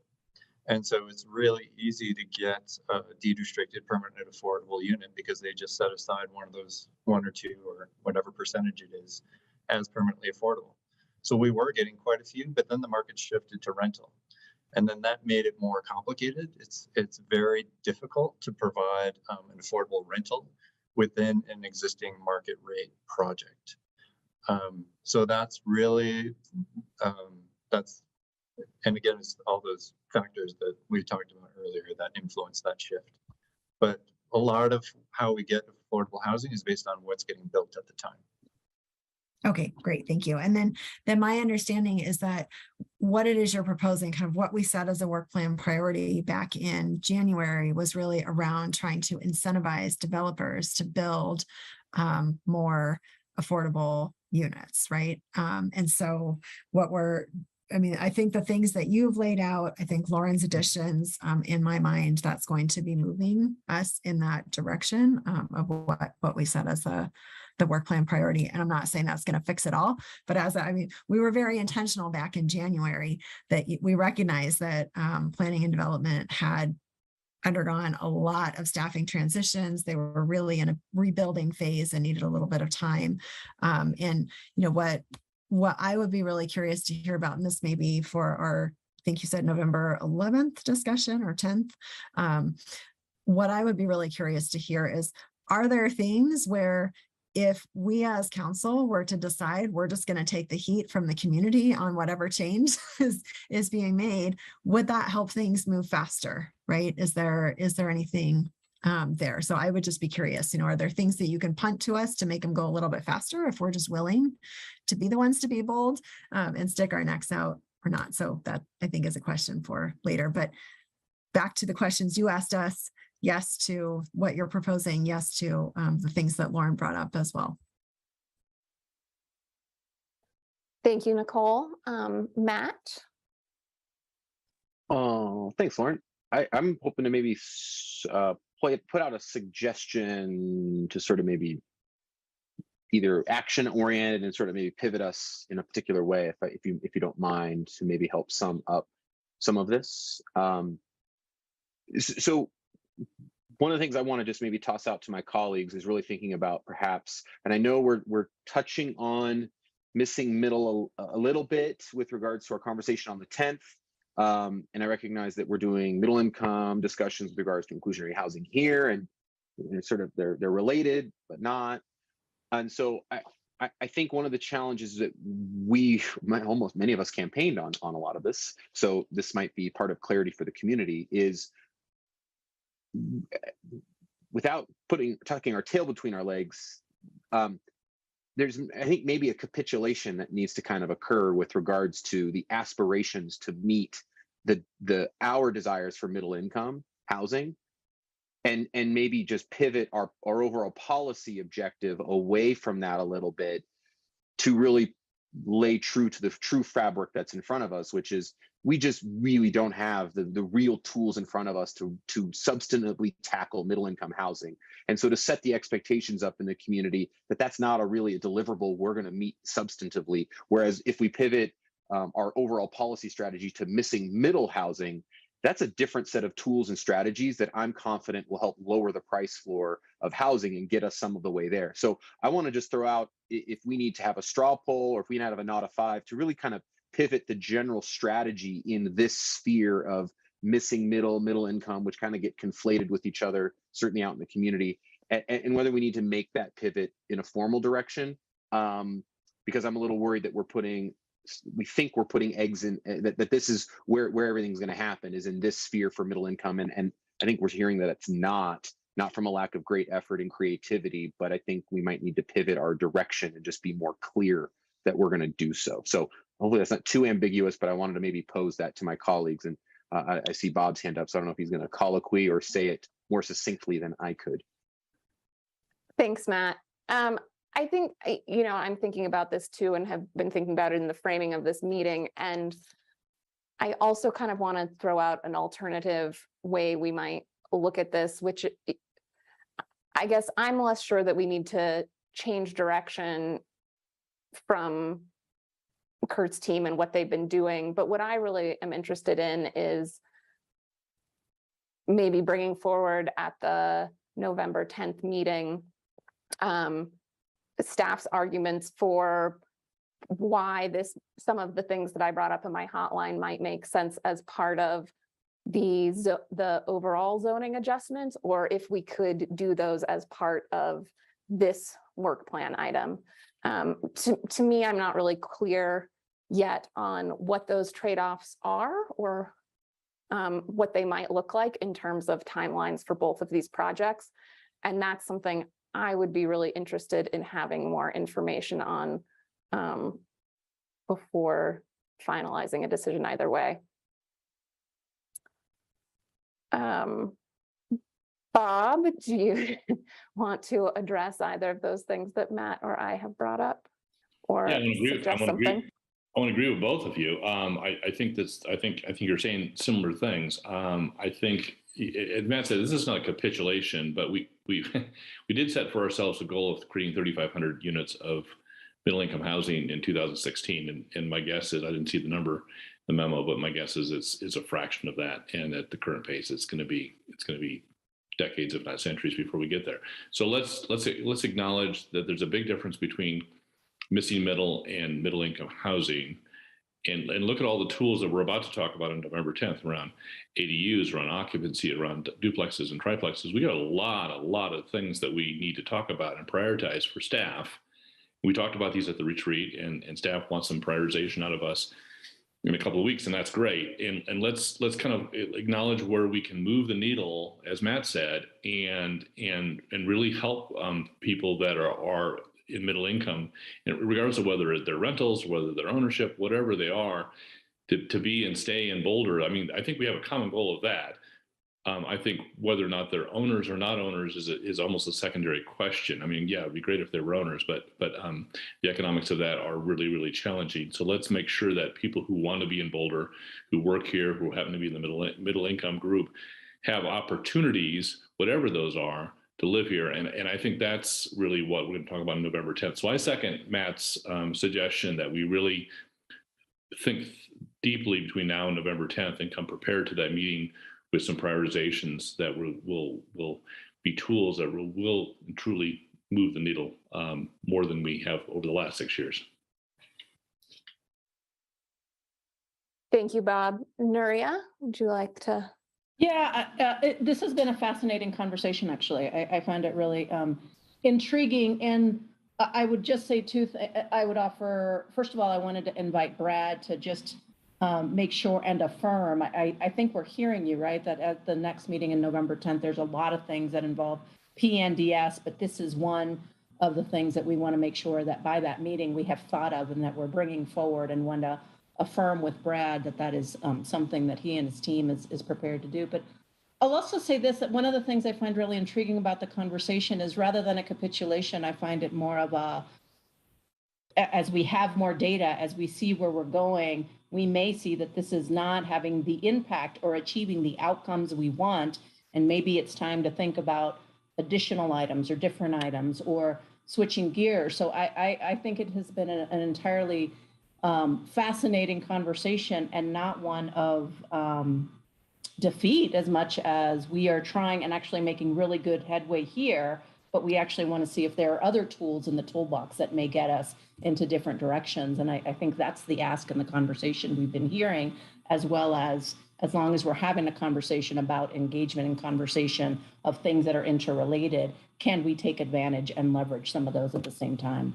So I just wanted to mention that, but mostly I just wanted to allow Brad an opportunity to make sure that we're affirming what you're hearing and what you're saying, so that we're prepared to bring that forward in November into the next, which is 2 weeks away, I think, that meeting, to talk about all of this in conjunction with the work that you're doing.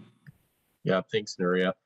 I'll echo that this is very helpful conversation, and I think you will find that it is a good lead in to a inclusive conversation on the 10th about zoning changes for affordability, but also, you know, acknowledging the interconnectedness, as I mentioned earlier, between related priorities of ADUs and occupancies and some of those things. So we definitely hear and very much share the desire to move these forward. Framing it in terms of missing middle and middle income is useful, and I think one of the ways we will have this conversation with the community. So very much appreciate the discussion and look forward to more of that on the 10th. Hopefully in the memo, as we've been putting that together, we've given you various choices you can make, and we're ready to continue to run fast in whatever direction makes sense.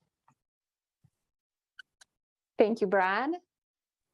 Rachel, I want to make sure and get back to you, and I'm glad you raised your hand.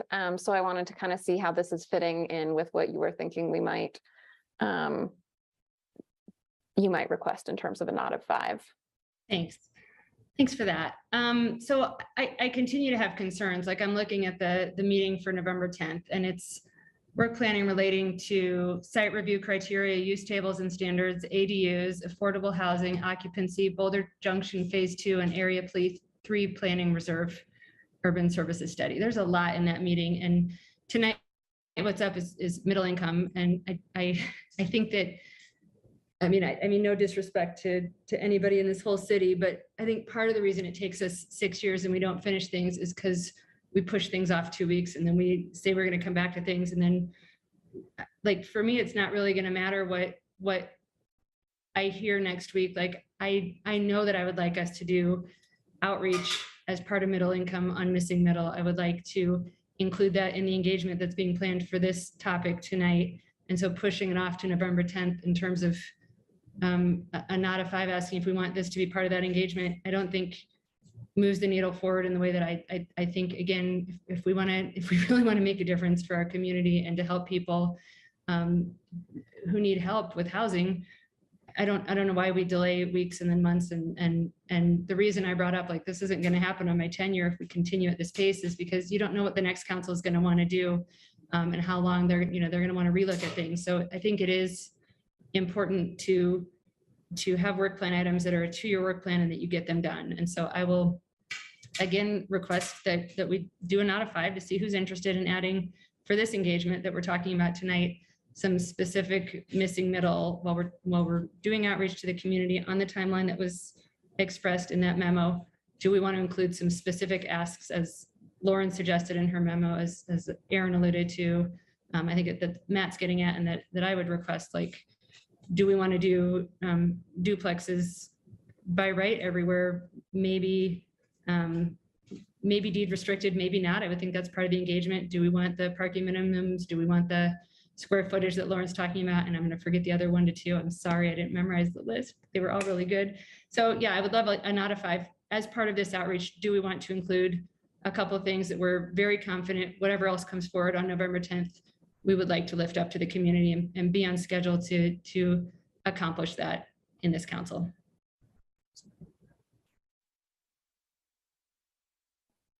Yes, Junie.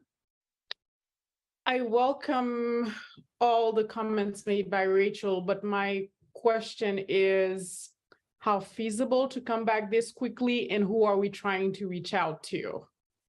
And will that encompass a group of people that is varied? I'll answer for my part, Junie. It was whoever's already be receiving outreach on the middle income housing that staff said that they were going to reach out to in March and April. They're already planning that outreach. So I'm saying, let's stick this rest of this part of middle income into that outreach and reach out, as you're saying, to all the right people, everybody who we would need to engage with. Let's engage. I'm not saying let's shortcut it, but let's just combine the couple additional questions and just keep on a good clip. Nicole. So I think I'm still just trying to figure out how this is sort of right. So we had a work plan priority around updating affordable housing requirements. And then we also have one about changing codes to incentivize smaller and more affordable units. And I think this I guess that's the question for staff. is what we're doing around engagement for that second part about changing codes, like, is that a separate process? Is that part of this? Like, how does it all kind of fit together? And I guess the reason that I'm asking is because it's not because, I mean, there's a reason that I keep saying, let's end single family zoning every chance I get, right? But it's not because I'm against it. It's more, where are we, where does that fit into the discussion? Because if we're taking people's time and energy to it, doing that kind of qualitative research interviews, stuff like that, and asking all the questions at once can make it kind of hard to get answers on any of the questions. So is there already some engagement planned around the code changes? And would this, where does this fit in this question of changing zoning?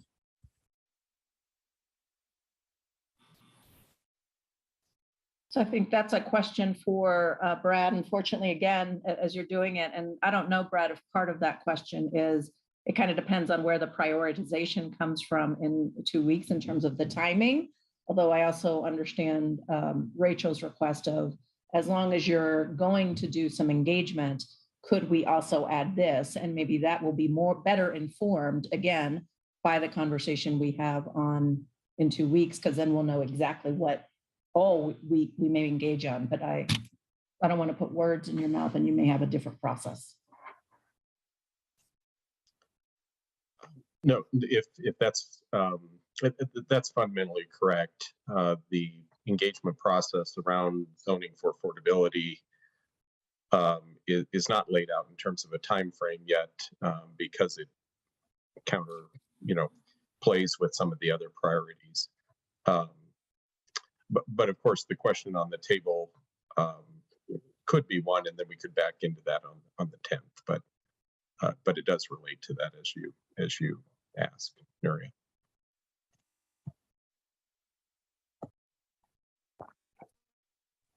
Thank you, Brad, Matt, and then Aaron, and then I'd like to see us look forward to voting on some of these things or giving nods of 5 or not. Thanks, Lauren. Lots of nods, so stretch your neck in the preceding few minutes. I'll lower my hand so it's not distracting. So Rachel's point rings true. And it sums up with one word: urgency. It's not necessarily our political urgency, it's community urgency.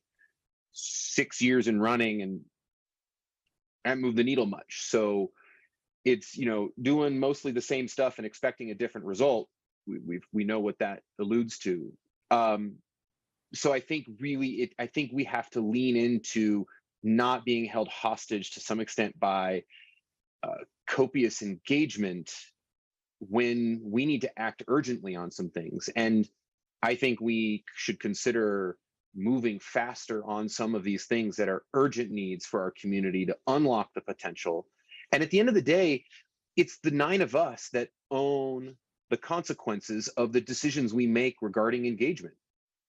I feel confident that moving towards some of these zoning and ordinance changes for missing middle are going to do well for our community, and we have to face that, at the time of election and face our public comments and all that. So let's face that. Let's lean into the decisions we've been elected to make and make them, and not be, we got to do all this engagement to figure out what everyone wants. We can do some of the engagement while we're acting. And so I think we need to walk and chew gum more than we have.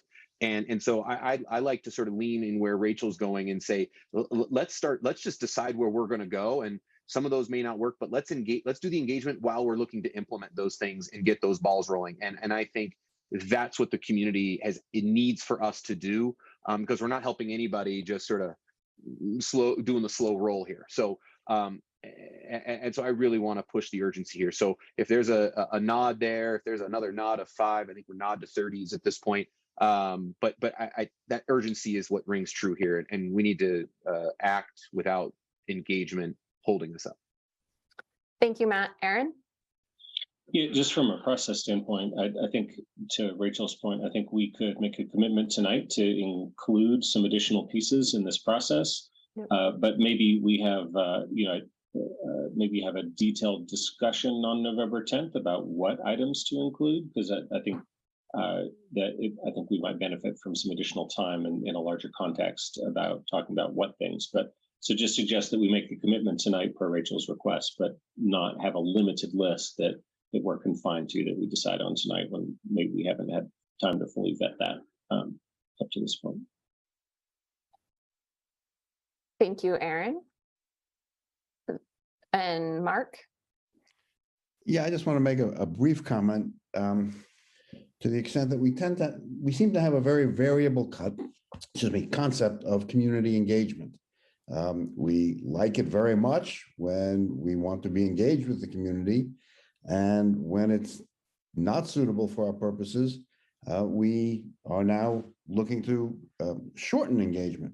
I have no problem with Rachel's request to put more things into the engagement process and to ask other questions of the community, but I do have a problem with the concept that engagement is only important when we want it to be and is less important when we don't want it to be. I think a more consistent approach would be preferable. And if we are going to value community engagement, we ought to value community engagement. That's just my view on it. Obviously, I don't think that's going to be a prevailing view here, but I think we're displaying a certain inconsistency in the way we deal with something as important as community engagement. Thank you. Thanks, Mark. Okay, so with our nods of 5, I'd like to propose, Rachel, will you let me know if you're okay with this, sort of incorporating that idea that Aaron brought forward into your proposal, that we ask staff to incorporate more of, take a bigger swing, incorporate some of these Boulder, more zoning related things into this work plan item, but let us know on the 10th sort of a little bit more detail of what that means, or just kind of clarify that we're on the same page around what that could include. Did that require a response from me?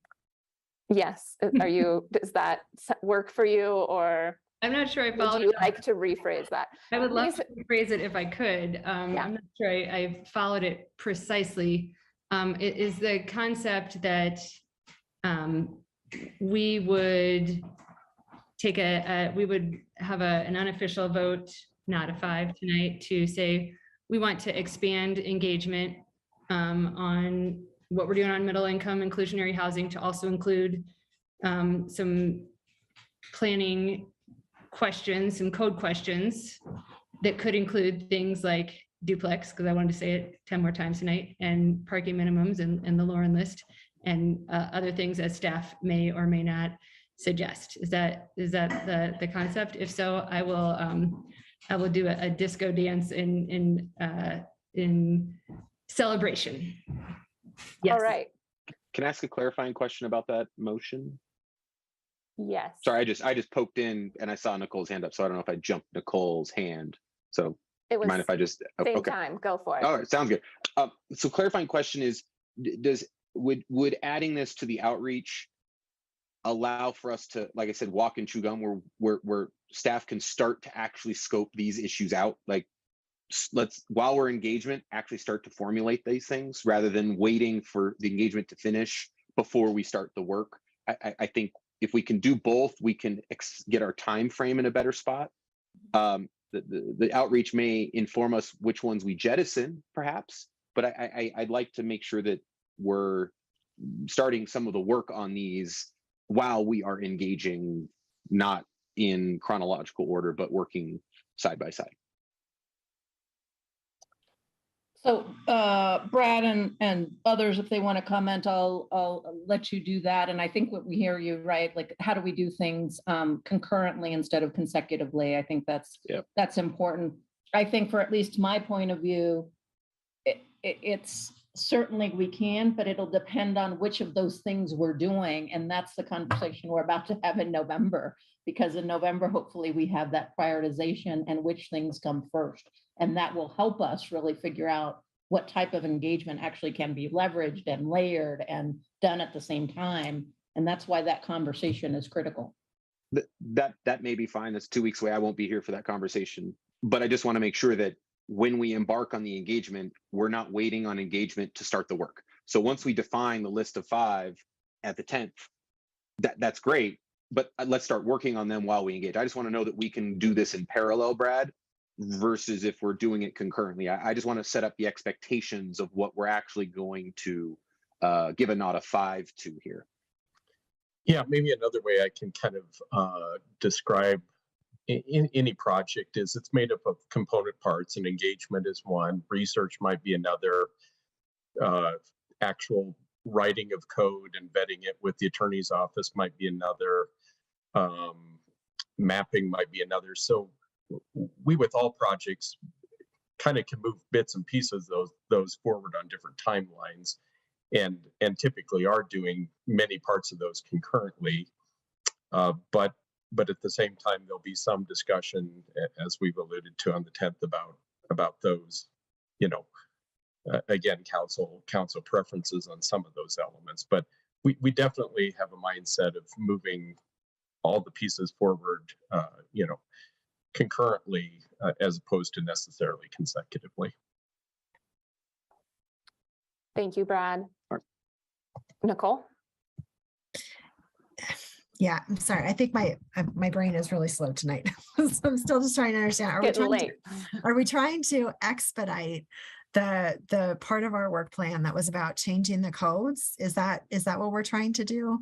To sort of move that up so that rather than kind of waiting on some more discussion and then engagement plan and everything, we're talking about just taking some of that and putting it into this engagement for the affordable housing requirement updates. If that's a question to me, I would say in terms of the middle income and the missing middle that was sort of described as not relevant to this discussion, I believe it is relevant and should be included in the outreach that's already scheduled. So that's what I'm suggesting, is that we take the pieces that are going to add to the middle income housing stock and the types of housing that are missing middle and can have benefits for middle income and diversify the housing stock. So it's, I think, a little bit different than some of the other components of affordable housing. But as relevant to this discussion, I'm suggesting that we just loop that into the engagement that's already being planned. Okay. And I think where I'm struggling is just in the, I feel like I only have part of the information of thinking about what we're going to line up as being the most important thing to try to move forward with sooner than later. I think for me, like waiting those 2 weeks to have a little bit more information and then prioritizing feels a little more comfortable, just because then I feel like I've got a full set of information and what are all the different things we can look at, levers to pull, that kind of thing, and decide where to go. Thanks, Nicole. Aaron? Yeah, I appreciate that, Nicole. I believe the proposal that's on the table is to make a commitment tonight to include additional items as part of this outreach, but without making a commitment to what those items are exactly, but with the things on the table that Rachel had already mentioned, like duplexes and other things that could help with the missing middle housing. So we're not limiting ourselves, and we'll still have the discussion in a couple of weeks about prioritization, as I understand the proposal on the table. I think that was a great clarification. And on that note, I would like to see if we can see how much support we have for that idea. So if you are in support of that, please raise your hand. I see 1, 2, 3, 4.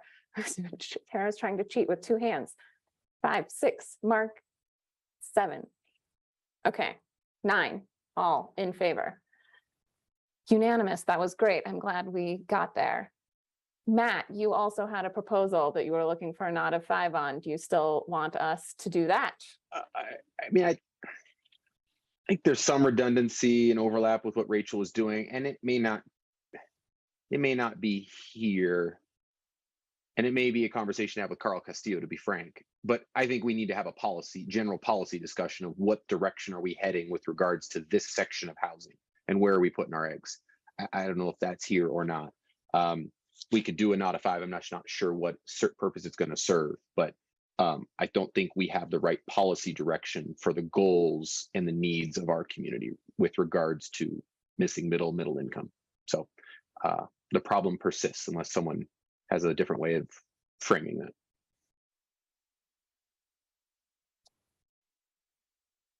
I am not sharp enough at the moment to come up with a better framing of that. I apologize.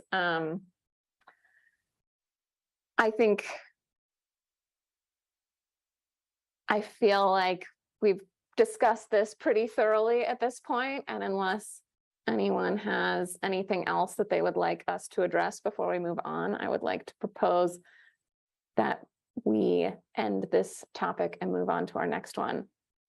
Maybe with a 5-minute break. Yes, okay. So at 8:16, I would like to see us back here so that we can start our second topic of the night. Thank you, guys.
would you like to introduce our second item, our boards and commissions process discussion? Sure. And I'll actually send it to staff because I know that we are running tight on time today, but I'll say, again, there's been tremendous work in this area, not just by staff, but frankly, from our community connectors, from our community partners, Dialogue Boulder, who's been providing us some recommendations. So Pam and Sarah and Brenda are all here to talk about it. So I will send it to them to kick it off. Thanks, Nuria, and good evening, Council. My name is Pam Davis. I use she, her pronouns, and I serve as Assistant City Manager. As Nuria stated, tonight's presentation and discussion on boards and commissions really is about 1.5 years in the making. We've been working with a wide team of employees from across the city, and I just briefly want to thank our staff core team, some of whom will be presenting this evening. We've been working closely with Amy Kane, our equity officer, Elisha Johnson, our city clerk, John Morse, the elections administrator, Sarah Huntley, directors of communication engagement, our engagement managers, Ryan Hanshin and Brenda Rittenauer, and of course, Taylor Ryman, our assistant to city council. We're also really thankful to the dozens of board and commission liaisons and secretaries that support the operations of each individual board. We've had extensive engagement with them throughout the work of the last 1.5 years to really understand the needs and challenges of each individual board and how to sort of support the collective board and commission program in Boulder, but also keep in mind the unique needs of the different topic areas that they represent. So with that, I would like to ask for the slide deck to be started. Thank you, and next slide.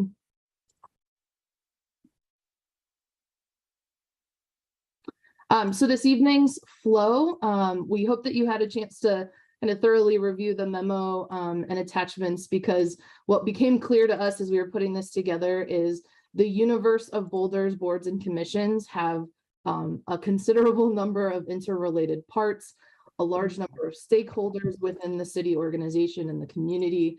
And so tonight's study session alone cannot possibly encompass every great idea and opportunity related to our boards and commissions. So as a result, our core team worked with our subcommittee on boards and commissions. Big thanks to council members Folkerts and Weiner for your assistance as we've worked through these. We've prioritized 6 specific opportunities for sort of immediate board and commission improvement and experimentation. And then we also want to bring to you a proposal for a longer term approach for a more comprehensive strategy that would address the additional body of work that has sort of come to light over the last several months. So in this presentation, we intend to share a summary of our work to date that supports the recommendations we have that will help to evolve our system, and then to provide some context for where we think we can go next. Next slide, please. Before we dive into our material, I always think it's fitting to preview the questions ahead of time and then kind of go through our material so they're fresh in your minds.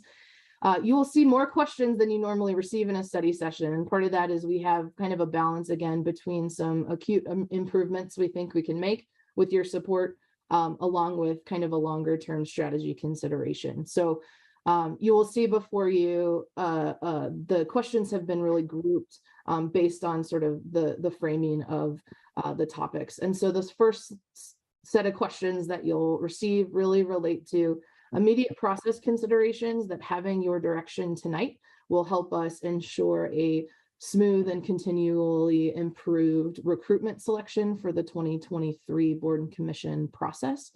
Those would include, getting your feedback on the 2022 interview process and whether you would like to continue in that same direction, addressing kind of the question that has come up a couple of times this year about how council addresses the one candidate for one vacancy issue when there's sort of a lack of competition for a board or commission seat. And then a requirement that given our kind of post-COVID world and expectations around both in-person and digital engagement, that to ask you whether you'd like to extend your own decision to hold hybrid meetings to boards and commissions with an expectation that they do so. Next slide, please. The next set of 3 questions sort of deals with substantive kind of experiments, I'll say, in terms of how boards and commissions connect with both council and the community. And so these 3 questions deal with 1, slowly stepping into the concept of council liaisons to boards and commissions. We're going to recommend starting that with kind of a pilot approach with a council member to understand kind of the scope, the value add of the liaison relationship, and also kind of keep in mind what additional work expectation that would place on all of you as council members to try to serve as individual liaisons to all of our boards and commissions. We'll have a conversation around boards and commissions and their relationship to how the community is engaged on a variety of issues. And then finally, we have a procedural question for you as it relates to formalizing how boards and commission representatives are invited to consult with you during your meetings. Currently, procedures address that in the context of regular meetings, but not study sessions. And so we offer an opportunity to sort of formalize that procedure. And then finally, as I stated, we'd like to have a conversation about exploring a longer term strategy for a comprehensive assessment by a third party of our boards and commissions system to learn from what's happening around the country, and to deal with some of the additional proposals that we've received as sort of a holistic approach versus trying to do these kind of one-off incremental idea explorations every few months with you. So with that, that's kind of the question preview. Next slide, please.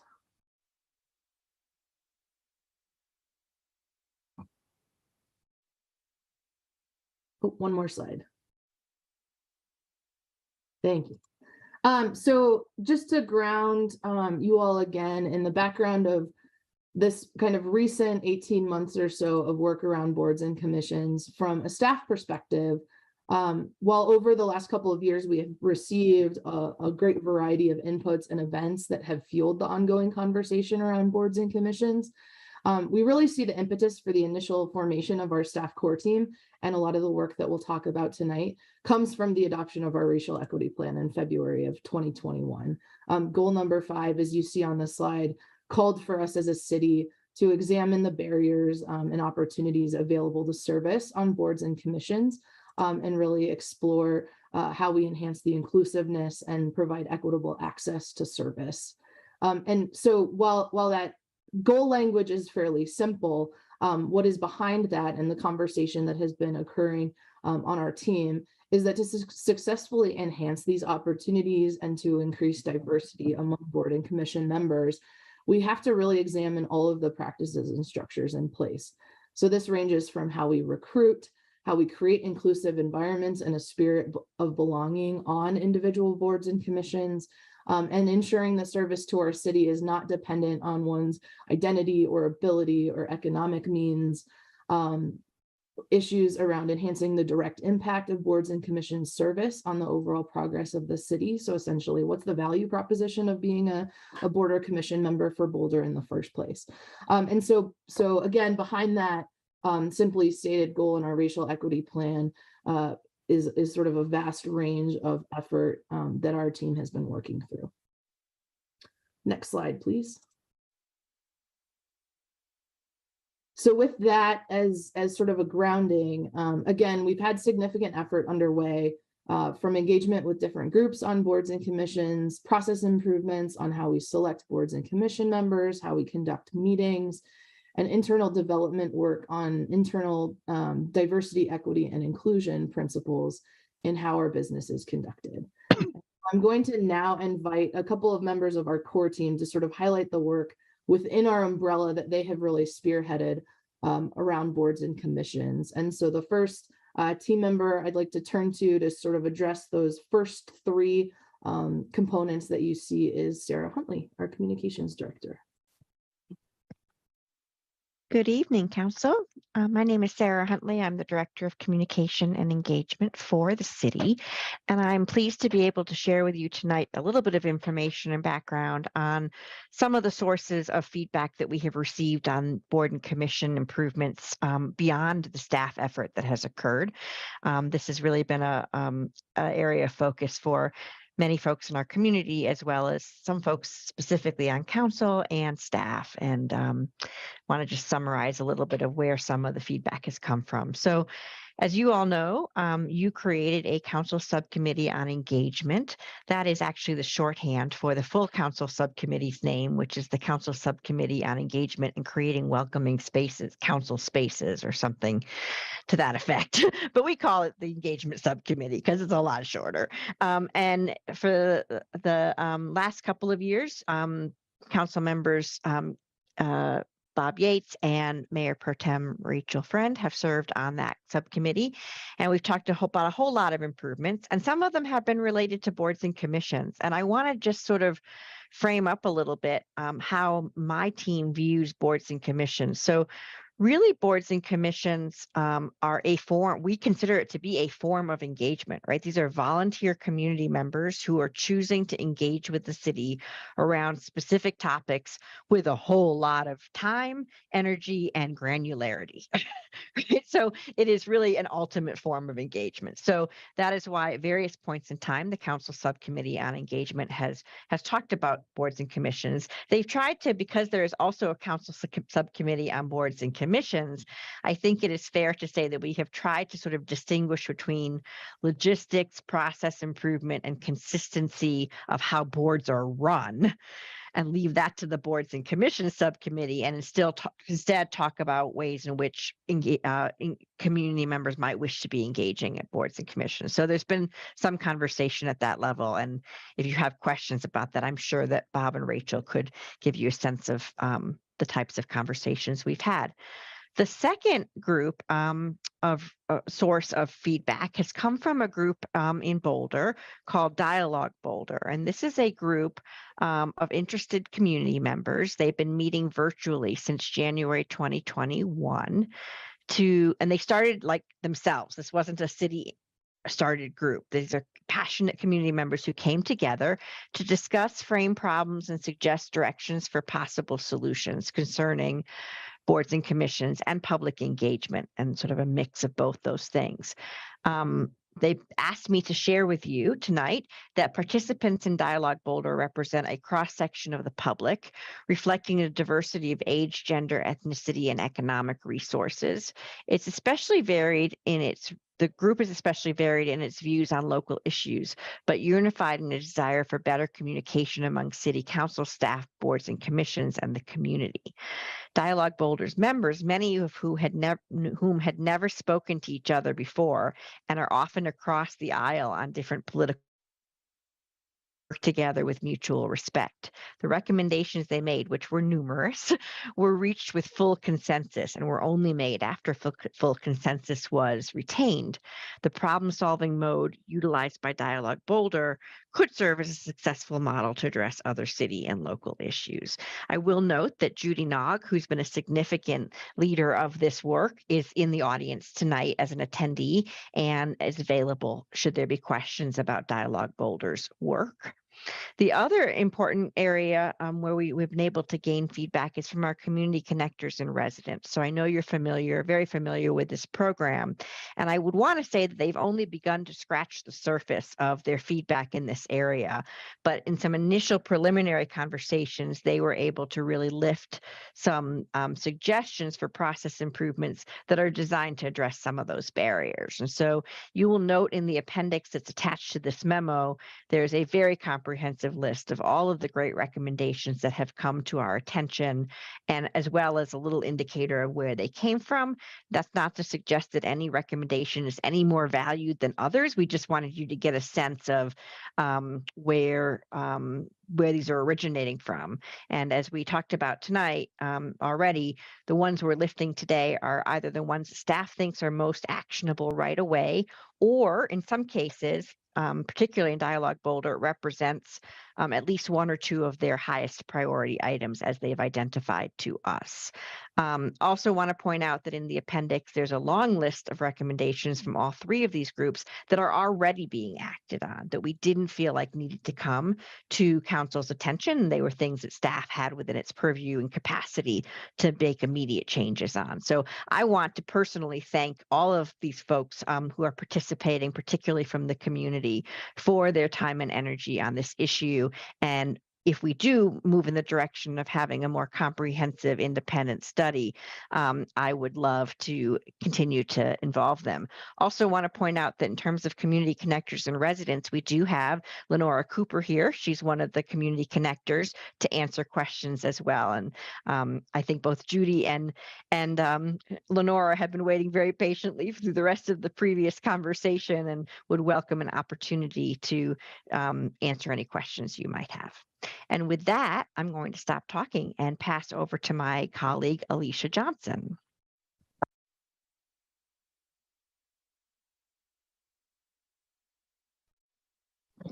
Press the mute button and also press the video button. Good evening, Council. Alicia Johnson, your City Clerk and Records Manager, and thank you so very much for allowing me to speak tonight.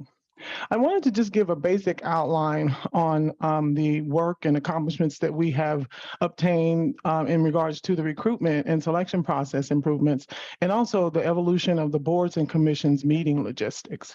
At the start and during this year's recruitment period, this team that Pam outlined began the review of the steps and the approach that was related to recruitment that we could actually improve on. And again, we had already talked, have been wanting to work with the community connectors and the other groups that were noted to get their input.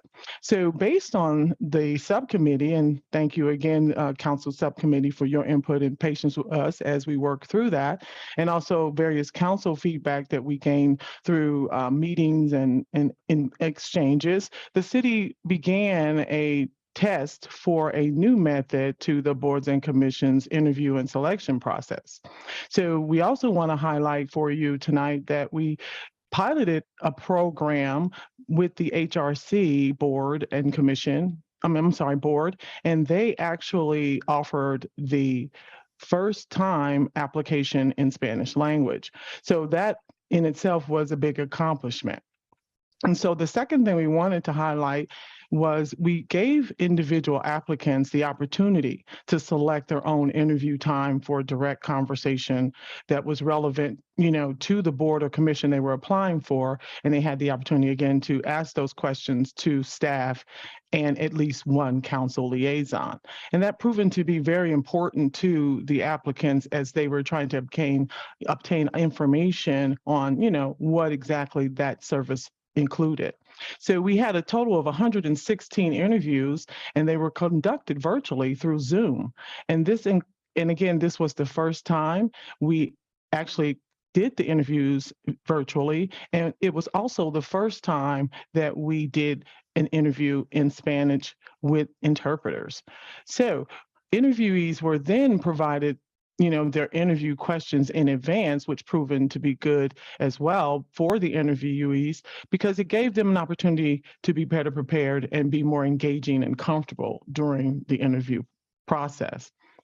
And so they were also, again, allowed to ask staff and council members questions, again, pertaining to each board and commission during their interviews and at the end of the interviews. Those interviews were then recorded and provided to the full council to view at their leisure. And we also posted the interview with the links and the passwords on the website so the public could also be aware of who was applying and have access to those interviews. So that proven again to be a good first step in making those changes to align with our goals for racial equity and inclusion. So at this point, I would like to turn it over to my elections administrator, John Morris, to go over the steps he and I have been working on the evolution of the boards and commissions meeting logistics, because we're trying to bring the boards and commissions into a hybrid environment. Thank you. Thanks, Alicia. Yes, as she said, John Morse here, Elections Administrator for the City of Boulder.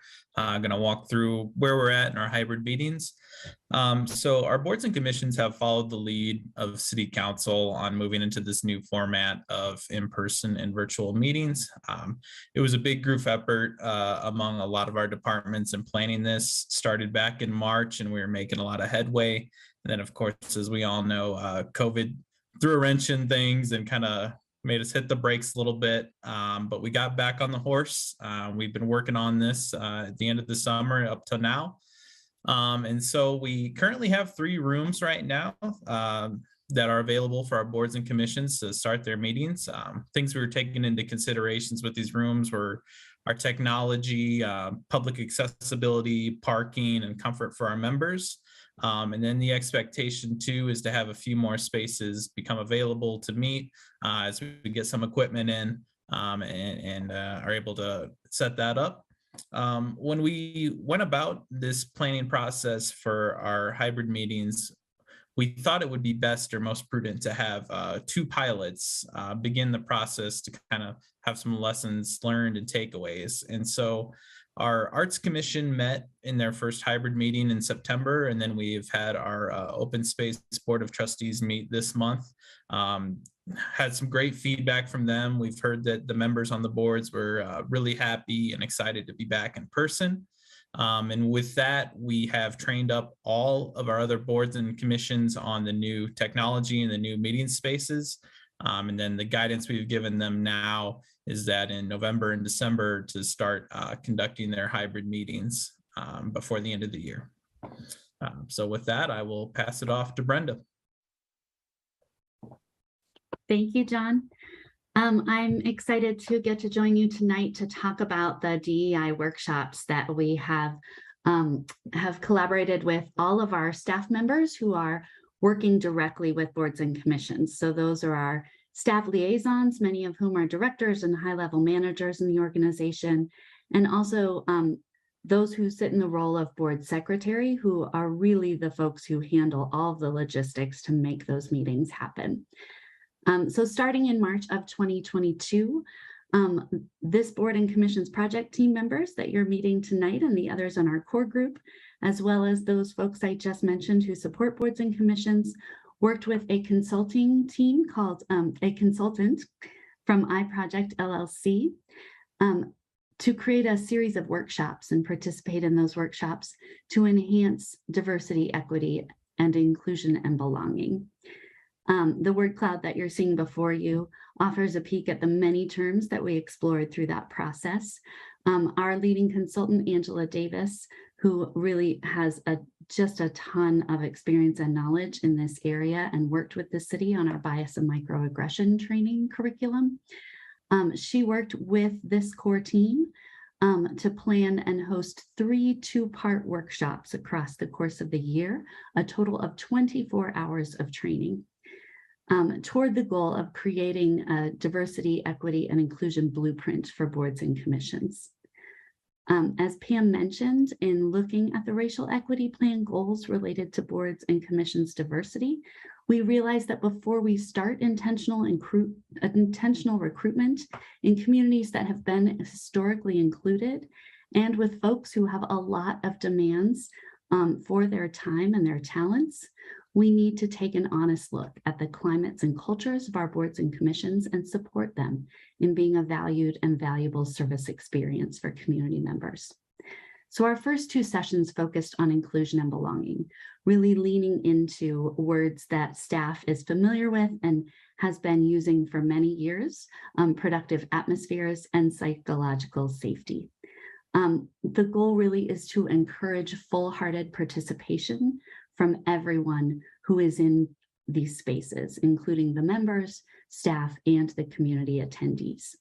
We walked through the full life cycle of being a board or commission member and talked about how to bring inclusion and belonging to each step, from recruitment, which you all have helped us take a huge step forward on this year, to onboarding, and throughout the phases of the service term, which for those members often includes increasing leadership roles.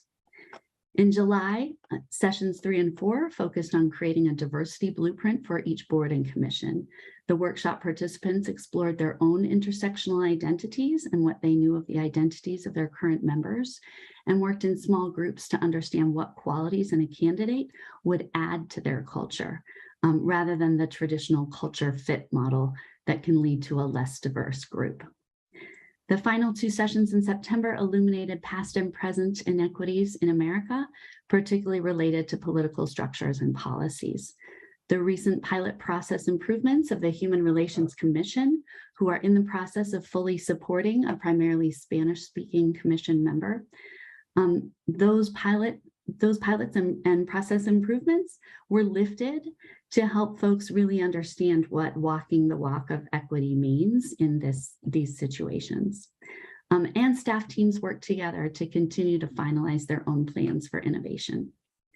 So in addition to the pilot actions of the Human Relations Commission, other innovations have already started to become implemented, including co-creating group agreements with the Landmarks Board and a new intentional introduction space for incoming members of the Parks and Recreation Advisory Board. We're eager to learn more about other innovations that are happening across the system as our fellow coworkers bring them to us. And we're also eager to hear the barriers that they are encountering as they try to bring on board these new innovations.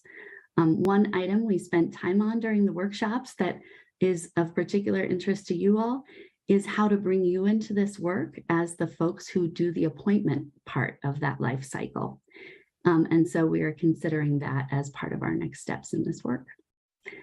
So that's just a brief glance at 24 hours of training, and I'm happy to answer other questions, but for now I'm going to toss it back over to Pam. Thanks, Brenda and all. And can we have the next slide, please? Just to round out our work to date, I want to make sure that I note that part of what brought us here tonight in the first place for this study session was that in the July 14th council process discussion, as we solicited items of interest from all of you, what emerged were nearly 10 different recommendations and ideas that do relate to boards and commissions. And due to the scope and time of that particular meeting, the decision was made to go ahead and schedule this study session to really focus in on boards and commissions. What we have done with those suggestions at this point are we've sort of filtered them into the larger body of recommended improvements. And so you'll see that comprehensive list that others have referred to tonight, that within that, those items from your recommendations have been captured, a couple of which are being addressed here tonight, a couple of which were able to be implemented as sort of a just do it with staff, and then a few that we have proposed be sort of rolled into a more comprehensive assessment moving forward of our board and commission system. So those have not been lost, and we just wanted to be thoughtful about the ways in which some of those recommendations from you all are connected to other work in progress and make sure that we address those things systemically rather than individually.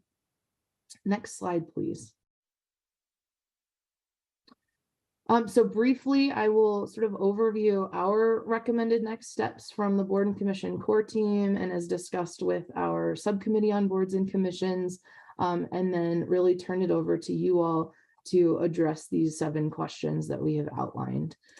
So based on the structure we've outlined tonight, when it comes to those questions 1 through 3, so those kind of immediately implementable type improvements, we'd like to first establish clarity from you on your desire for conducting the interviews and selection process for the 2023 board and commission vacancies.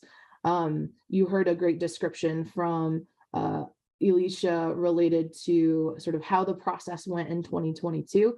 And while we believe we achieved considerable success in sort of the applicant experience of that, we also recognize that it was an incredible burden on some of you from a time perspective to proceed. So we just want to hear from you directly your experience of those trade-offs and whether you would like to proceed in a fashion or make modifications to that 2022 process. We also will then recommend in question number 2, just clarifying your will and what to do in the event that we ultimately have one applicant for one vacancy in the board and commission. The way that that happened last year was it was sort of brought up in the moment that there was a desire among council to see some competition for a board and commission seat. And so we made the decision to hold a handful of positions that only received one applicant. What we discovered by doing that was by the midterm round of filling those vacancies, in some cases, we were successful in soliciting additional applicants. In some cases, we actually lost our one applicant just due to the delays that were incurred by not filling the seat. And then in other cases, we ultimately decided as a city to go ahead and appoint that one candidate for that seat because the priority of making the board whole became more important than that kind of competitiveness piece. So we'd like some clarity on whether that is still an important consideration for you all, and whether you'd like us to proceed in a similar process of sort of holding those positions vacant to try to establish more competition. That third question is really related to the hybrid environment of boards and commissions. You as a council have determined that you will be hybrid indefinitely so that there's always that virtual participation option, but that you are allowing for in-person as well. We have a sentiment among our boards and commissions generally to follow suit with that, but would like to explicitly clarify that for all boards and commissions that the expectation of hybrid or virtual at the very least be intact for them as well. The second set of recommendations around sort of piloting some ideas around the connection between boards and commissions, council and community. We have some loose sort of recommendations to consider improving those various dimensions of relationships by taking kind of a year-long study of what a council liaison role could look like with a board and commission, by having one council member leverage the existing relationship with a board to sort of think about what would be a meaningful expectation and sort of job description, so to speak, of a council liaison program.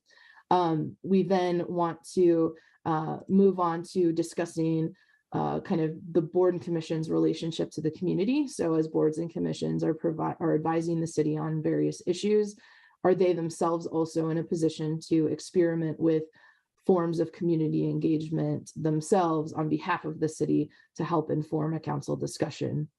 And then the third question in that suite is related to, again, the kind of inviting representatives of boards and commissions to potentially speak at study sessions as well as regular meetings on items before council.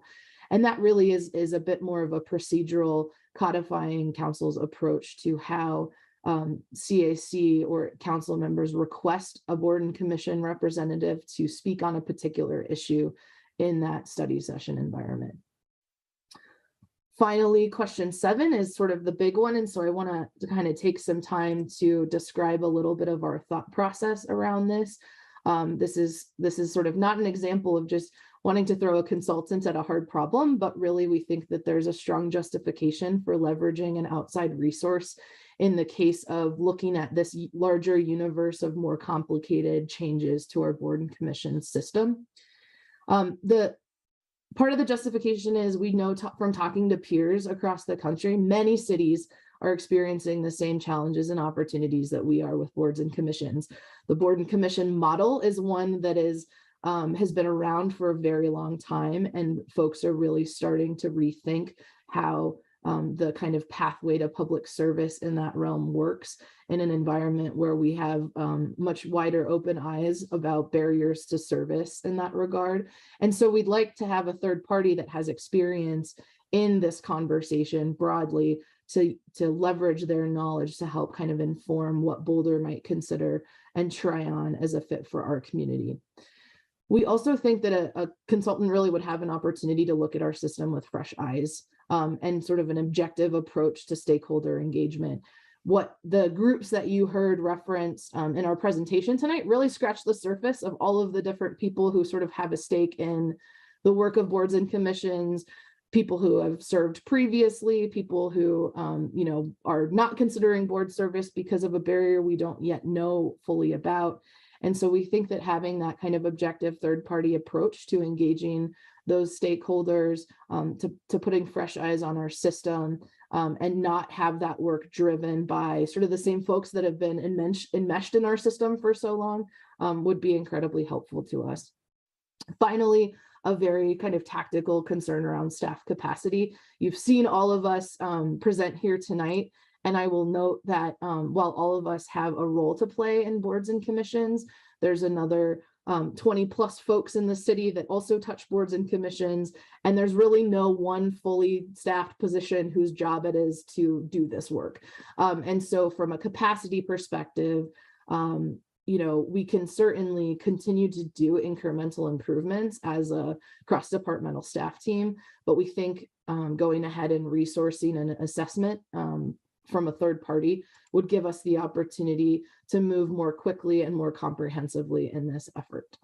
So those are sort of the three key justifications for why we're suggesting this.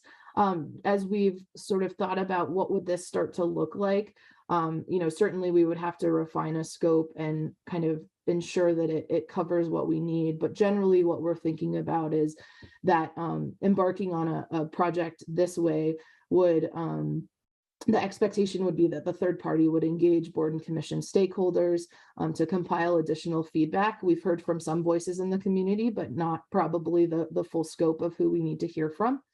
That they would conduct an environmental scan, as I mentioned, of kind of emerging practices in board and commission administration in peer cities and others that the city should consider. That this person would or this firm would help to refine the understanding of existing barriers to service and recommend solutions. Based on the feedback we have, we know things like time and money and childcare and transportation and other issues can be barriers to service, but we'd like to kind of fully unpack the root causes of those challenges and would appreciate the help to do so. We'd like to more formally define the current culture of our boards and commissions. Each has its own character to it, and to create a cohesive experience across the city while also sort of preserving the needs of individual boards and commissions. We'd like to undergo a deeper process to sort of define what that desired future state is.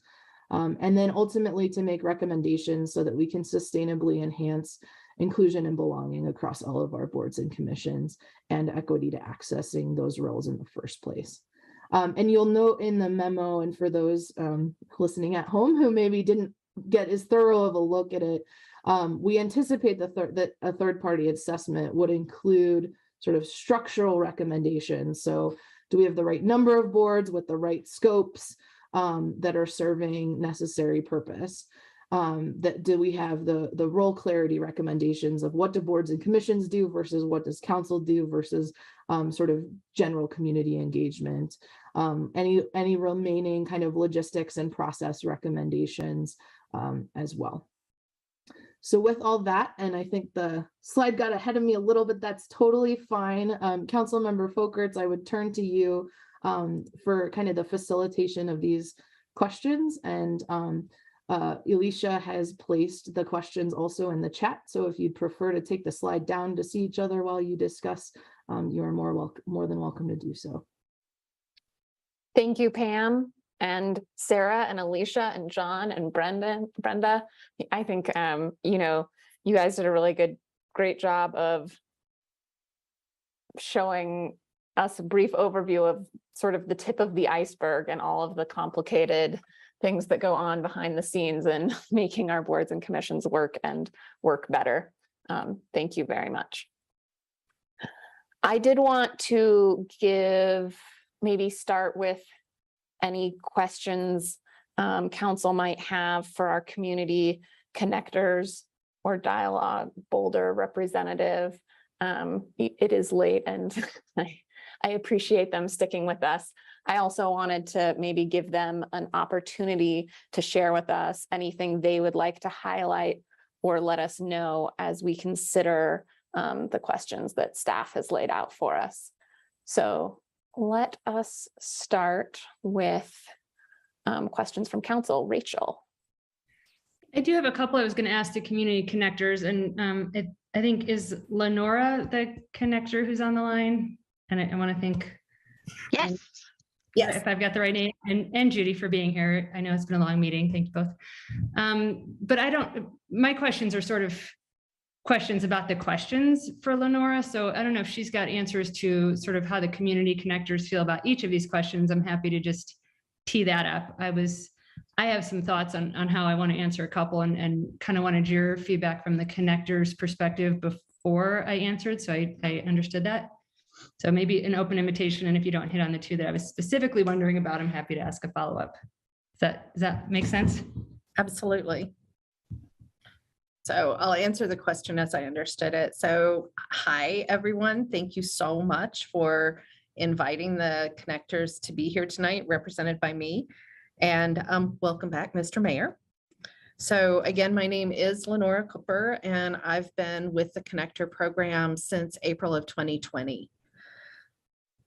Communities that I'm a part of and I bring a perspective from is community members who are 55 or older, who are economically disadvantaged, or in current parlance might be more thought of as low income, and also people who have disabilities, especially invisible disabilities relating to cognitive issues or cognitive impairment.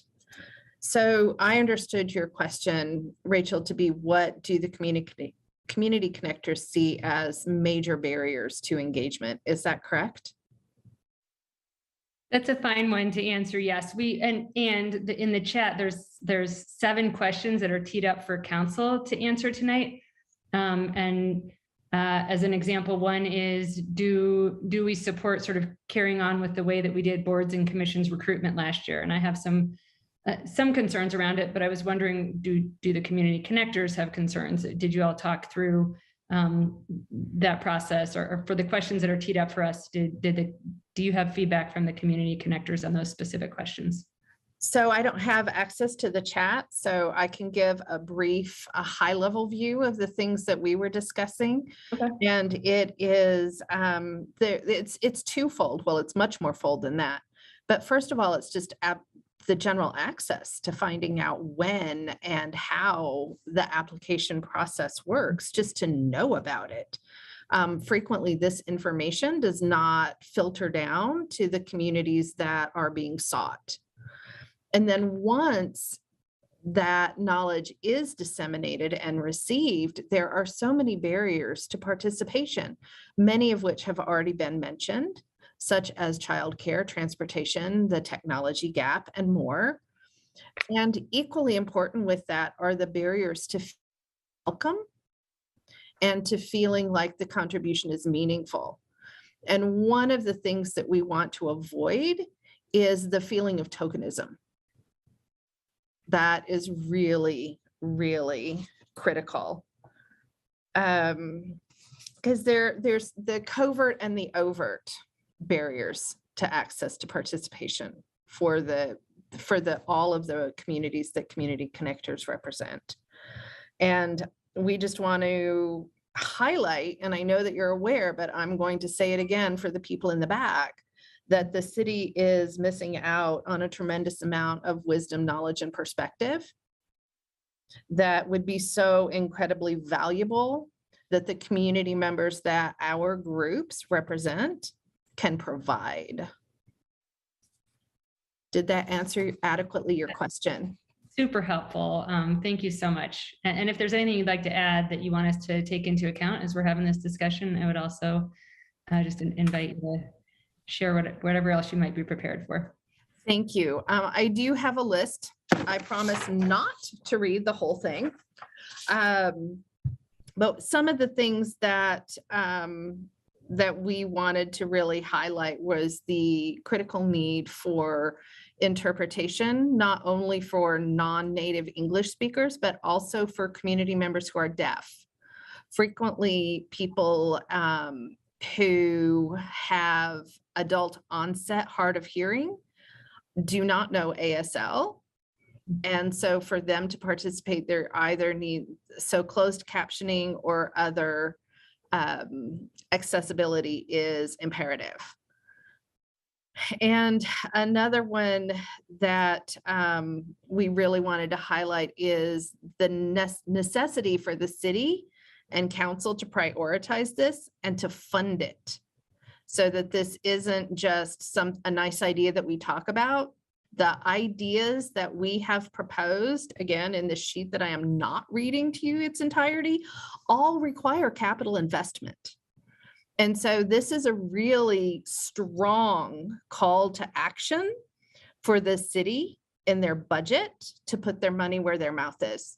If you want what you say you really want, it's going to cost money and it's going to cost staff.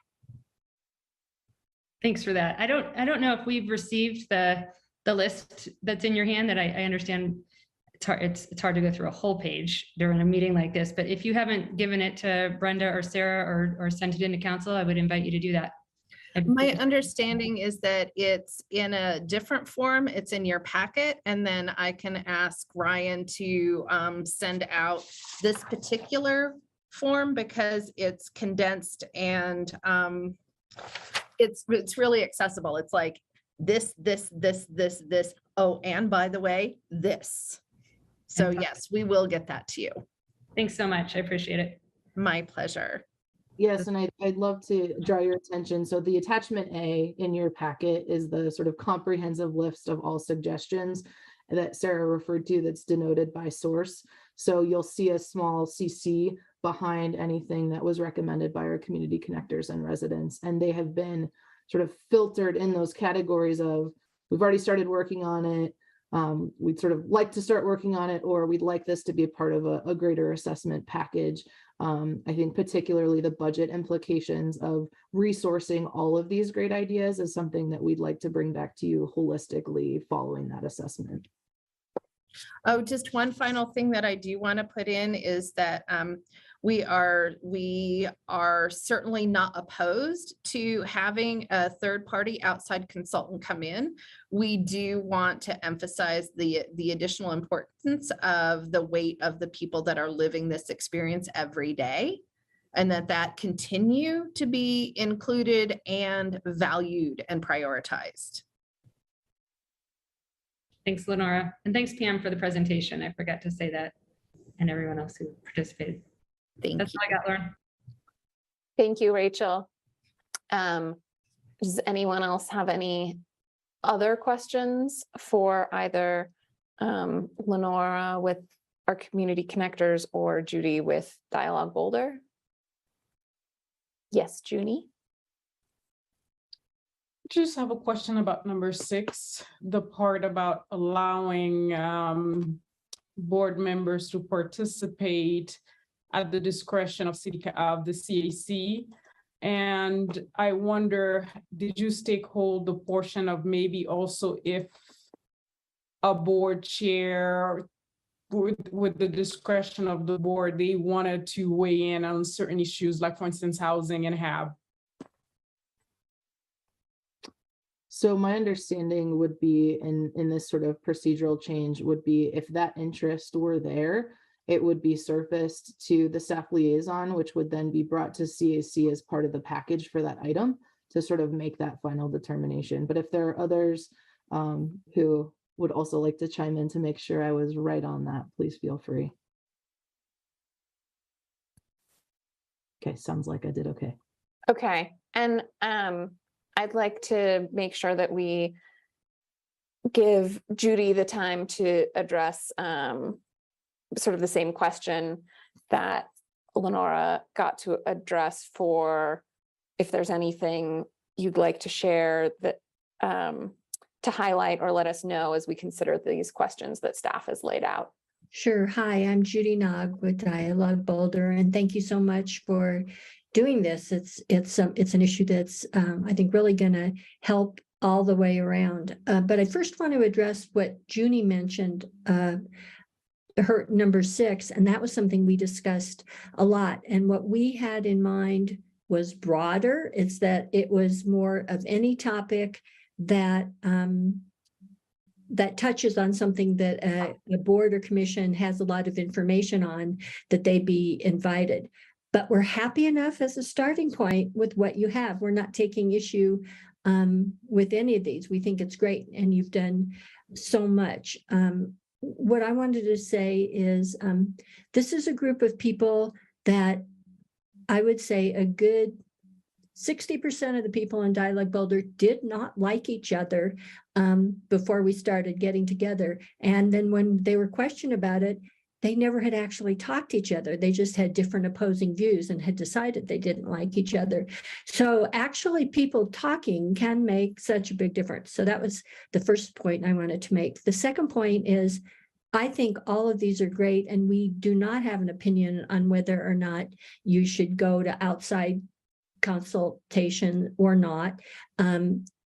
But we're fine with that. Our only hope is that whatever you do, you continue, whether you do it on your own or with outside consultants, that you continue to get community input in the process and board and commission member input in the process.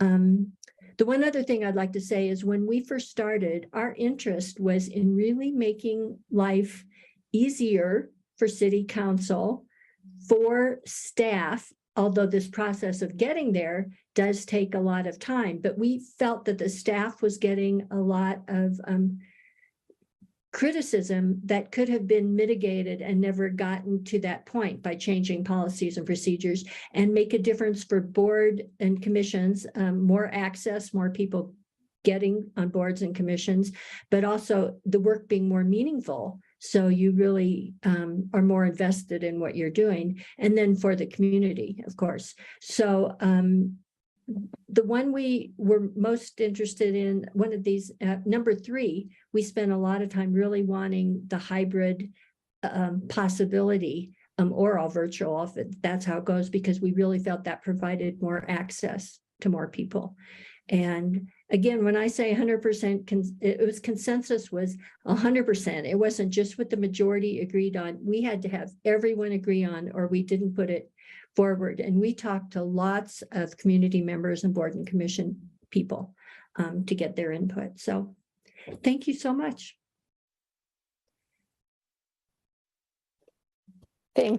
Thank you both for coming and sharing your thoughts with us, and for participating in this process and helping us improve these boards and commissions. I personally feedback is amazing, and we will do our best to incorporate it as well as we can. You are, of course, welcome to stay on for the rest of the meeting in case, Nicole, do you have a question specifically for, okay. So you're welcome to stay on, but it's late and you're also welcome to take off. Thank you so much for joining us. Nicole? Thank you. I just had a follow-up to Lenora in the Community Connectors feedback for us. And this is a question for staff before we get into discussion of the questions. With the consultant, would we also have a process there for paying some of the people who are on our boards and commissions who are in, I believe the Community Connectors are already getting a stipend, but I'm thinking about people on the boards and commissions who whose lived experience is going to be really valuable for us to think about this. Are we thinking about that? Because I think oftentimes, we are paying consultants, or we're paying people to kind of do the work, but they're using the guidance and feedback from the folks with lived experience, right? And we're not reimbursing them in the same way. So I'm just wondering if we have something like that in mind. Yeah, Nicole, we haven't exactly scoped it. That said, and I can speak to some processes I'm a part of right now in the city, the police department, reimagining policing plan, for example. We've started making that a pretty common practice of really being thoughtful about, depending on sort of the level of engagement we're asking for, who and how we're sort of soliciting that engagement. We are looking at a variety of kind of compensation models. So I would anticipate we would follow suit with that. So if we had focus groups, if, depending on what direction this goes, it would definitely be top of mind. Thank you. Does anyone else have other questions before we dive into answering the questions that staff has laid out for us? All right. So question number 1, does council support the continuation of the application and consideration process that was piloted in 2022?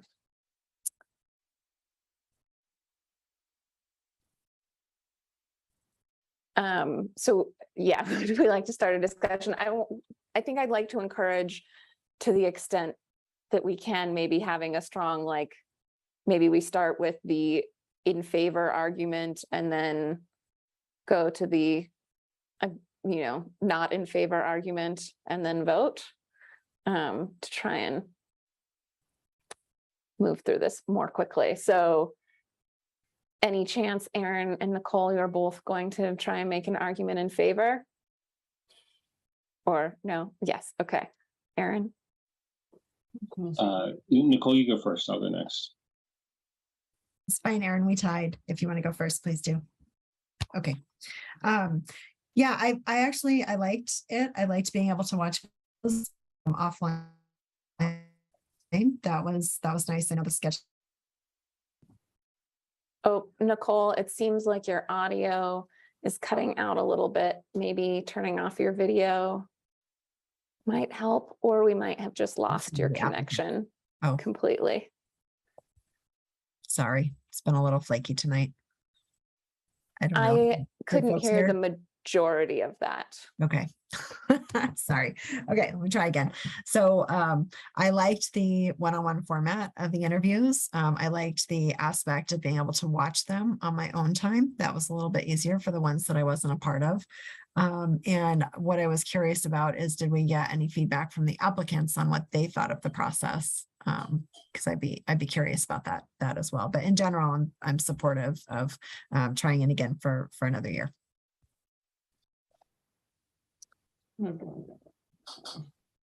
Does anyone want to try and field if we had support from the applicant question? That was a part. Yeah, so at a high level, I think from our perspective, it was the applicant experience was sort of the thing that was most improved by the new process. I would invite, whether it's Brenda or John, who were sort of right in the room for a lot of those interviews, if you have some anecdotal feedback from that experience.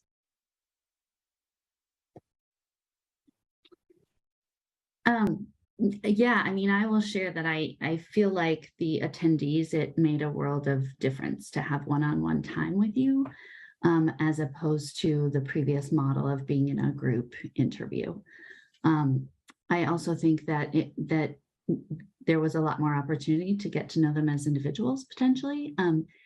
And I was very impressed with Taylor Ryman, who I know is listening in on this meeting, went the extra mile to make sure that accessibility, particularly technology accessibility, was not an issue. She was hosting folks in her office who might have needed a device and helping folks get logged on who were having trouble. So I think that that we made a huge leap forward, and I know that it was a lot of work on your part. So I think there's a balance to be struck there.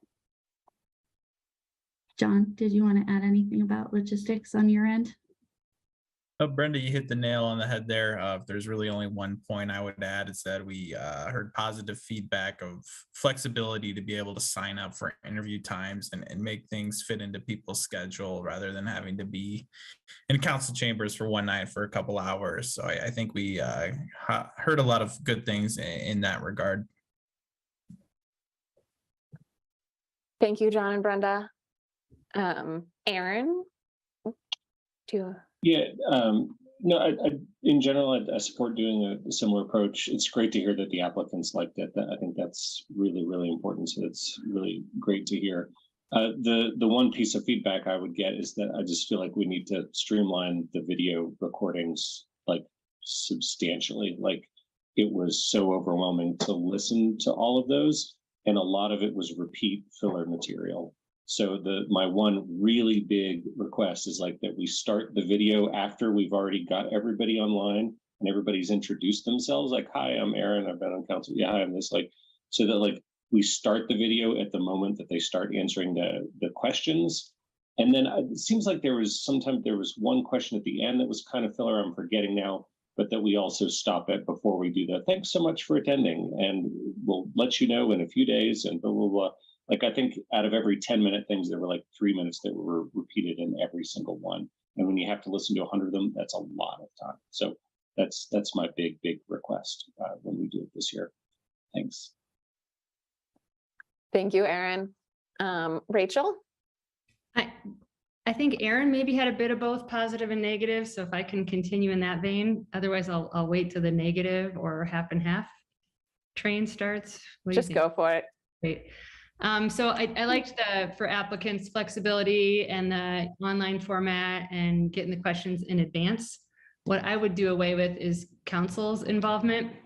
It felt to me like some of us, if you were in the room for certain candidates and there was some hodgepodge of like, I did some of OSBT maybe, but then Lauren did some, and there was like makeups. And so we weren't all even interviewing the same groups, and in interviewing with multiple different people, the interview experience felt inconsistent based on which council members you had. I think that staff were the people who were doing a good job of answering questions and sort of running it. So I felt like council members were superfluous. I like meeting with members of the public. I like office hours and things like that, but I don't know that this was the right place for us to be interacting in small groups, and then all of us are supposed to come together and vote. And there's just this weird dynamic with, we met some of them, we might have preferences for some, but then we were watching others. And to Aaron's point, like there was also more chit chat with some people, and that made the interviews go longer. I would have really strict, like, your 2-minute clock starts now and it's cut off. Like, I think that is more equitable and fair to everybody interviewing, because if you've got a council member who lets you run on in one room and then somebody else has one who cuts you off at 2 minutes, as I was more likely to do, Bob may remember, then that's not a fair experience, and it's not apples to apples if somebody gets to go for 4 minutes and somebody else gets 2. So I'd have the strict timelines because it is inconsistent among council members. And there were a couple that I felt like we were almost self-promotional in some. And so again, I think given that we're not all there, I would not have 2 council members. And if we're going to go, if we want to stick with council members being in there, I'd have all of us. So I would say have staff do it or have all of us do it. But the 2 and the inconsistency didn't feel great to me. That's my feedback. Hope it made sense. Thanks.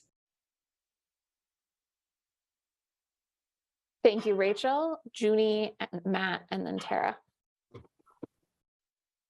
Thank you, Lauren. And I think the lateness is getting to me right about now. But the comment I want to make is I don't remember everything that happened during the process, this new piloted process with the new council, but I can say that I was not a huge fan. And I did like the panel that we used to have. I felt that it was more personable. But my question is, and maybe you've answered this question earlier and I just didn't hear it. Have you somehow talked to returning members who were part of this process, meaning that they were on a board, on a commission before? Have you surveyed them and asked them, hey, what do you think of this new process? Do you find it a little bit friendlier? Because I think when it's brand new people, they don't have anything to compare it to. But if it's people who've already been through the process once and now they're going through this new process, do they find it enjoyable? Thanks for the question, Councilmember Joseph. We did not do a formal survey of any kind. So given that this was an initial pilot, that sort of comparative analysis was not conducted. Okay. Well, thank you. And I think at this point, I'll go with whatever the rest of this council wants to do. Thank you. Thank you, Junie. Matt? Thanks, Lauren. Highlight for me is that there was sort of positive feedback from those engaging. I think that's always a great metric, is to make sure they're enjoying the process, because I think that snowballs, that if they're enjoying the process, others may be more likely to participate themselves if there's good word of mouth.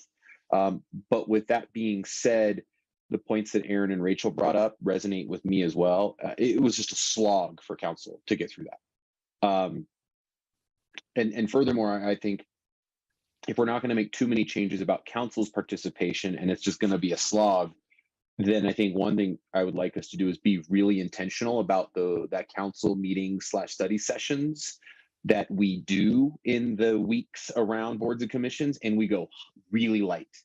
We go super light, because the lift to do this and to prep for the council meetings, I think something's going to give and something's not going to get done with the quality that the community demands of us, either the prep for the council meetings or the attention we give appointing boards and commissions. So we're going to have to give and take there. If we're going to keep with the slog and it's going to be just a marathon for council, then we go hyper light on council and study sessions for those few weeks. Thanks, Matt. Tara? Okerts, do you mind if I just interject with one comment, which I think was relevant to say earlier, which is, by virtue of having this conversation now, we have more time also. So one of the things that we are looking at is, if the decision is to generally use a similar process with some of the tweaks that we've already taken down, we now know that in October, if you recall, the decision to sort of transform our process happened in early January, as we were building the plane while we were flying it. Knowing this now will allow us to start those interview recordings earlier, give you a longer runway to watch those videos. So hearing that feedback and receiving it really well, it was very expected to hear that from you, but want to let you know that will also be a consideration, is that timeline. Thanks for interjecting, Pam. I think that was really important for us to know.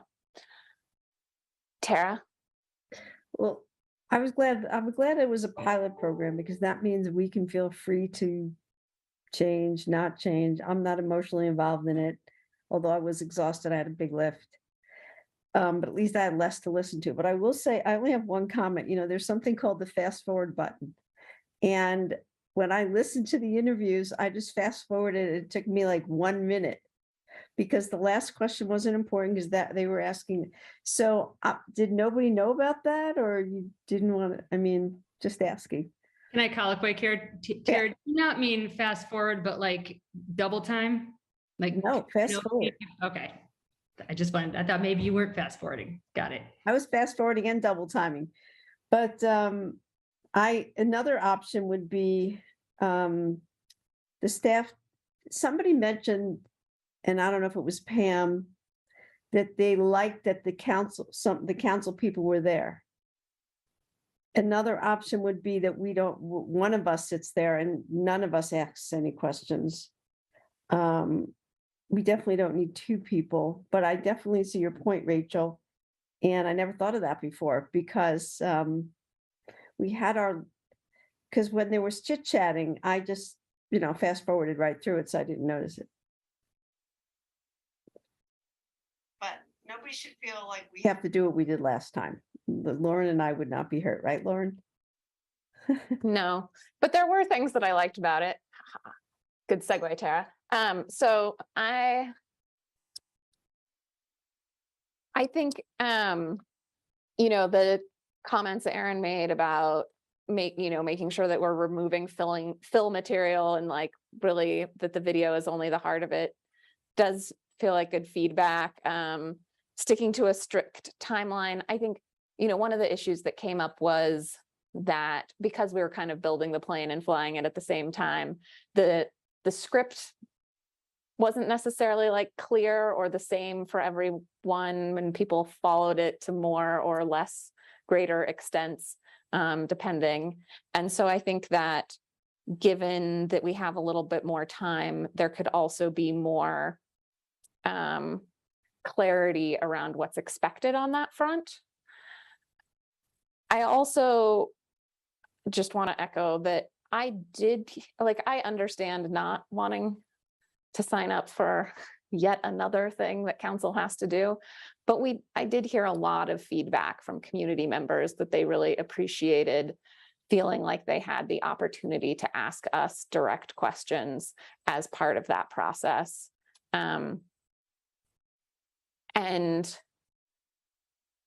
given that there aren't a lot of other direct touch points between boards and commissions and council, to me, it feels important that there's at least at some point where we're having direct interaction with individuals that are going to serve on our boards and commissions.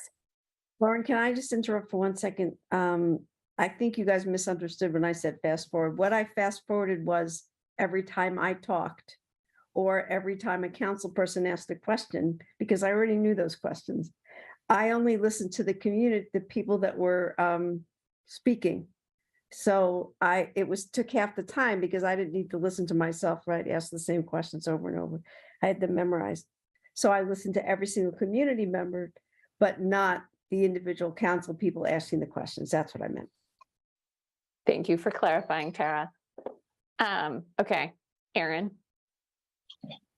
What you said reminded me, it was the questions for us. That was the thing, is that there'd be several minutes of us answering questions that we all know the answer to. And I was like, do I need to listen to this just to see how they ask the question and learn something about them? Or so that was the one I'd like us to think about how we do that, because there were many, many, many minutes of council members answering questions that wasn't directly relevant to who we should appoint to a board.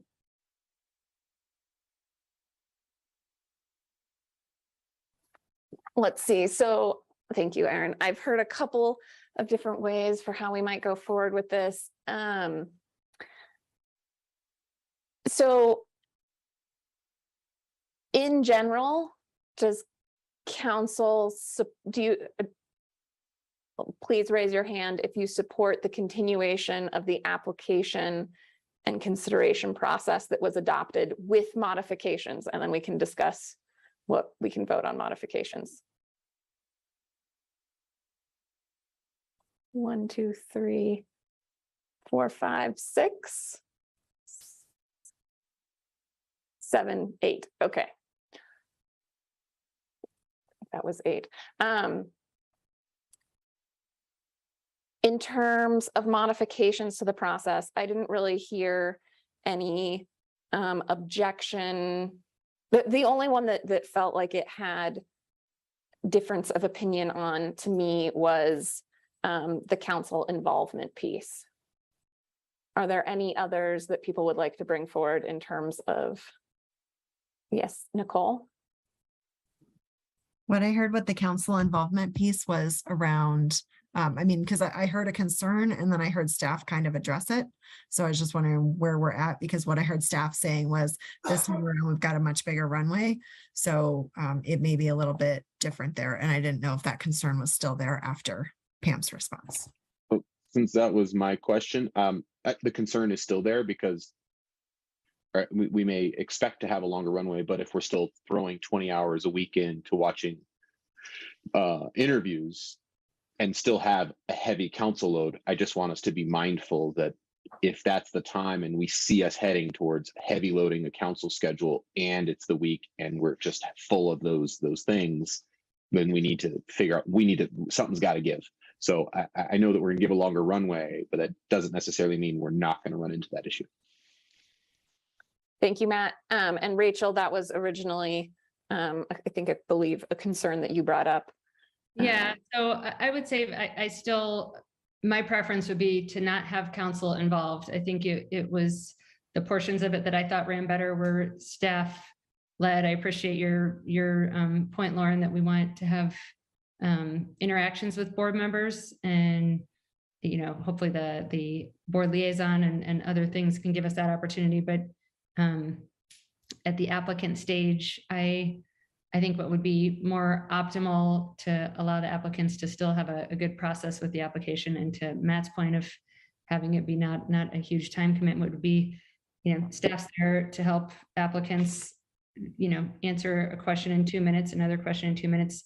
Those, 10 applicants of answering those 2 minutes are all compiled and given to us with the question in writing, and we watch that, and then we get the next set of questions and we watch those 2 minutes. And I just think it will take a lot less time, and I don't think that we add value. I think that we create sort of an inequitable, inconsistent experience by being involved in it. So I've just had the direct staff member who's involved with that board be the person asking the questions and there to answer questions.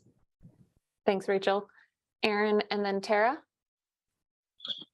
Yeah, I did hear from the feedback that we got was that applicants appreciated some time with council as part of the process. Like I said, I did get that feedback, and I perceived that myself as well in the interviews that I participated in. So I would still have a council involvement. I think, Rachel, to your point, which is a good one about inconsistency, is I think with this additional runway, I think maybe we could have some more solid expectations for council members in terms of cutting people off and how we ask questions and things like that, so that we all have something that we agree to ahead of time to get that consistency in there. But then, in terms of kind of burden for council, I think we should consider having one council member at each interview rather than two. So I'd like folks to consider that as a possibility. I don't know that it helped to have two of us, and it added time. So I think maybe we could get that benefit to the applicants of having council involved with one council member, then that might be a better balance. Thank you, Aaron. Tara? Just want to make triple sure that everybody knows that I listen to every single applicant speak twice, but you're laughing, but never the council people. Are we all, and does the community understand? Because I'm super tired and I said it the wrong way the first time. Okay, are we good? Good, okay. Thanks, Tara. Twice, I listened to everybody twice. Yes, I think now I remember, excuse me, a little bit of what happened back when we had those meetings. I understand the idea of if we were to remove council members, but we would be voting on these community members, so it takes away the personal part aspect of it. So I think if we have to do it the way that we are currently doing it, meeting community members is a good thing. But I do remember actually in some of my engagements with the applicants, there were times I was the only person because it didn't work out with my schedule with another council member. So that was done. I thought it was okay. I didn't feel any particularly negative way about it. It felt fine. But I do know that it was a challenge to match my schedule with other council members. So maybe that might help in a way, but I do think because we were the one voting on these things, having some engagement is a good thing. I really do.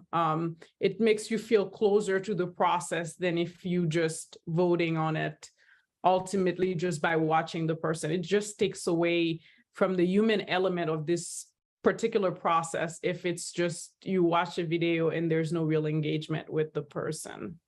So. Thank you, Junie. I think given all of that, I would like to propose that we Ray, please raise your hand if you support a single council member doing the interviews.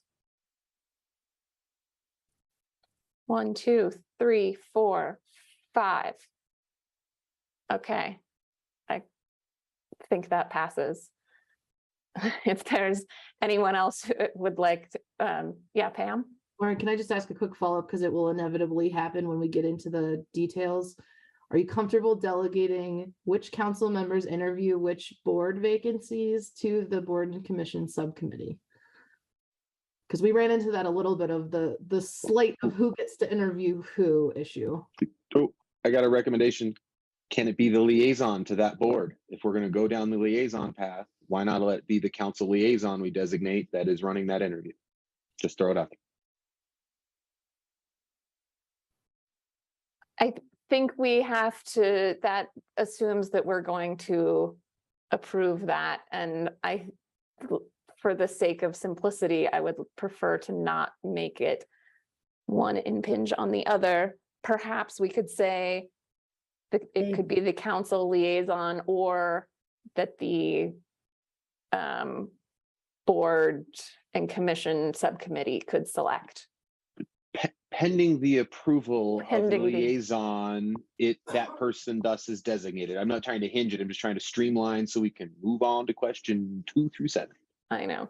I'm just going to tell you though, that everybody's schedule was so crazy that it was a lot more complicated, and that might, I'm not sure we can do that because of that reason. And So- I imagine Alicia might have her hand raised to tell us something along the same lines. Alicia? Oh, you're muted. I saw it flick on and off. For some reason, it doesn't want to let you talk. You're still muted. You're still muted. Oh, there you go.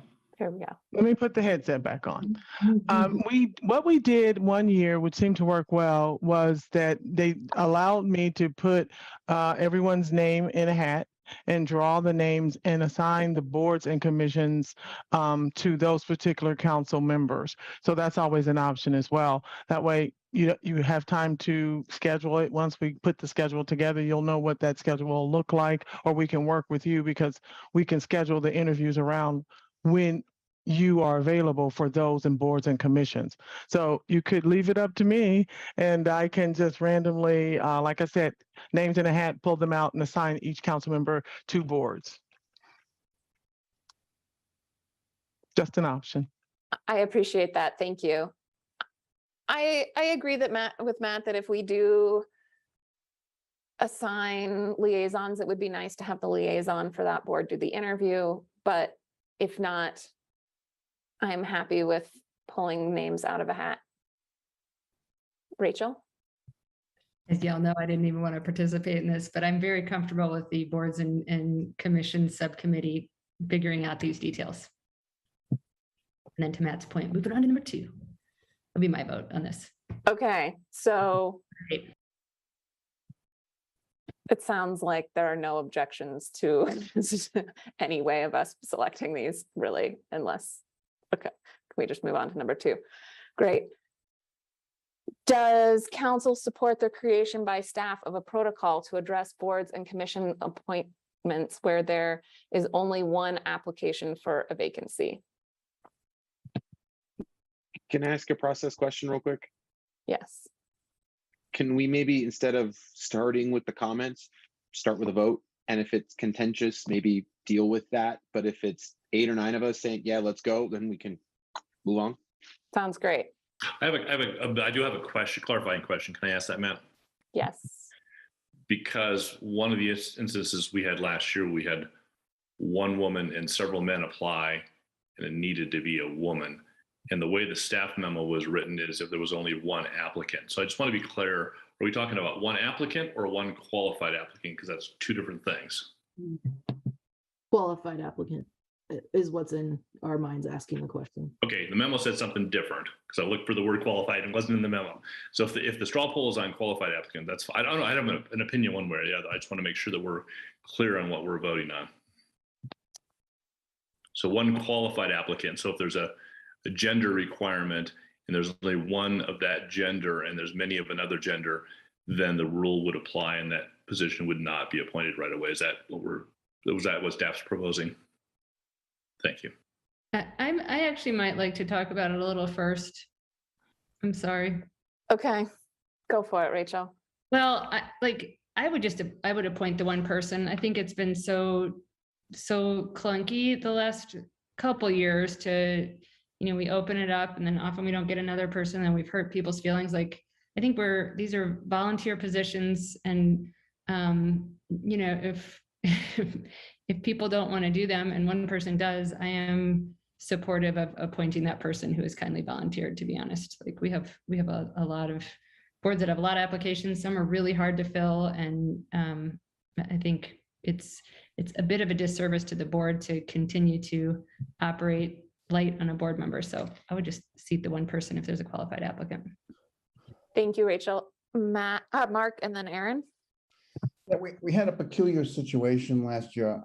I suggest we take a mulligan on that and simply move forward. I agree with Rachel. If you've only got one qualified applicant for the position, appoint them. It's a little disrespectful to somebody who's put themselves up to serve the community to say, we're not going to appoint you because it wasn't a contested election. We don't know how long it's going to take. to get somebody to contest it. We don't know if we're going to get somebody to contest it.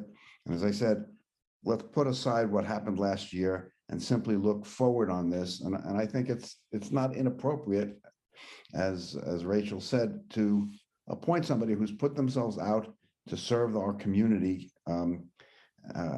even if they're the only one. It just doesn't make sense to me to go through the creation of an entire protocol to deal with a situation that we ought to just deal with easily. It's one person, appoint them, especially on these boards where it's hard to find applicants to serve. If you've got one, take advantage of it. Thank you. Thank you, Mark. Aaron? Yeah, I'm going to agree with Rachel and Mark here. We put this together at the beginning of the last session, so we stuck to the, hey, if there's only one person, we'll reopen it. But I don't think it worked out well. I think we ended up offending people, and we had qualified applicants for the one position, and we lost people. So I don't think it worked out well. So I'm, as people have said, I'm fine. If there's one qualified applicant, let's just appoint them. The one thing I would say is that it would be to just, if at the end of the application period, we only have 0 or 1, to extend the period for accepting applications for another 2 or 3 weeks with some additional, outreach on social media and such. But if we're still only at 1 once we get to the appointment process, I would just appoint them, assuming they're qualified. All right, thank you. So who would like to see us appoint candidates even when there is only one qualified applicant? 1, 2, 3, 4, 5, 6, 7, 8. Great. I'm just going to suggest, for the sake of time, if the person talking before you has said most of what you are going to say, you might just say, I agree with them. Okay, question number 3. Does council support a requirement that all boards and commissions be required to hold meetings that are either all virtual or hybrid for board members, commissioners, and community members to allow for maximum public participation and make Zoom recordings available in a timely way for community viewing? Exceptions would still be permitted for special cases like annual retreats and field trips. Can we just vote on this, or does anyone? Okay, great. All in favor? 1, 2, 3, 4, 5, 6, 7, 8, 9. Great. Does council support a pilot program through November 2023 in which one council member serves as a liaison to a board or commission with a goal of bringing back lessons learned before the 2024 retreat?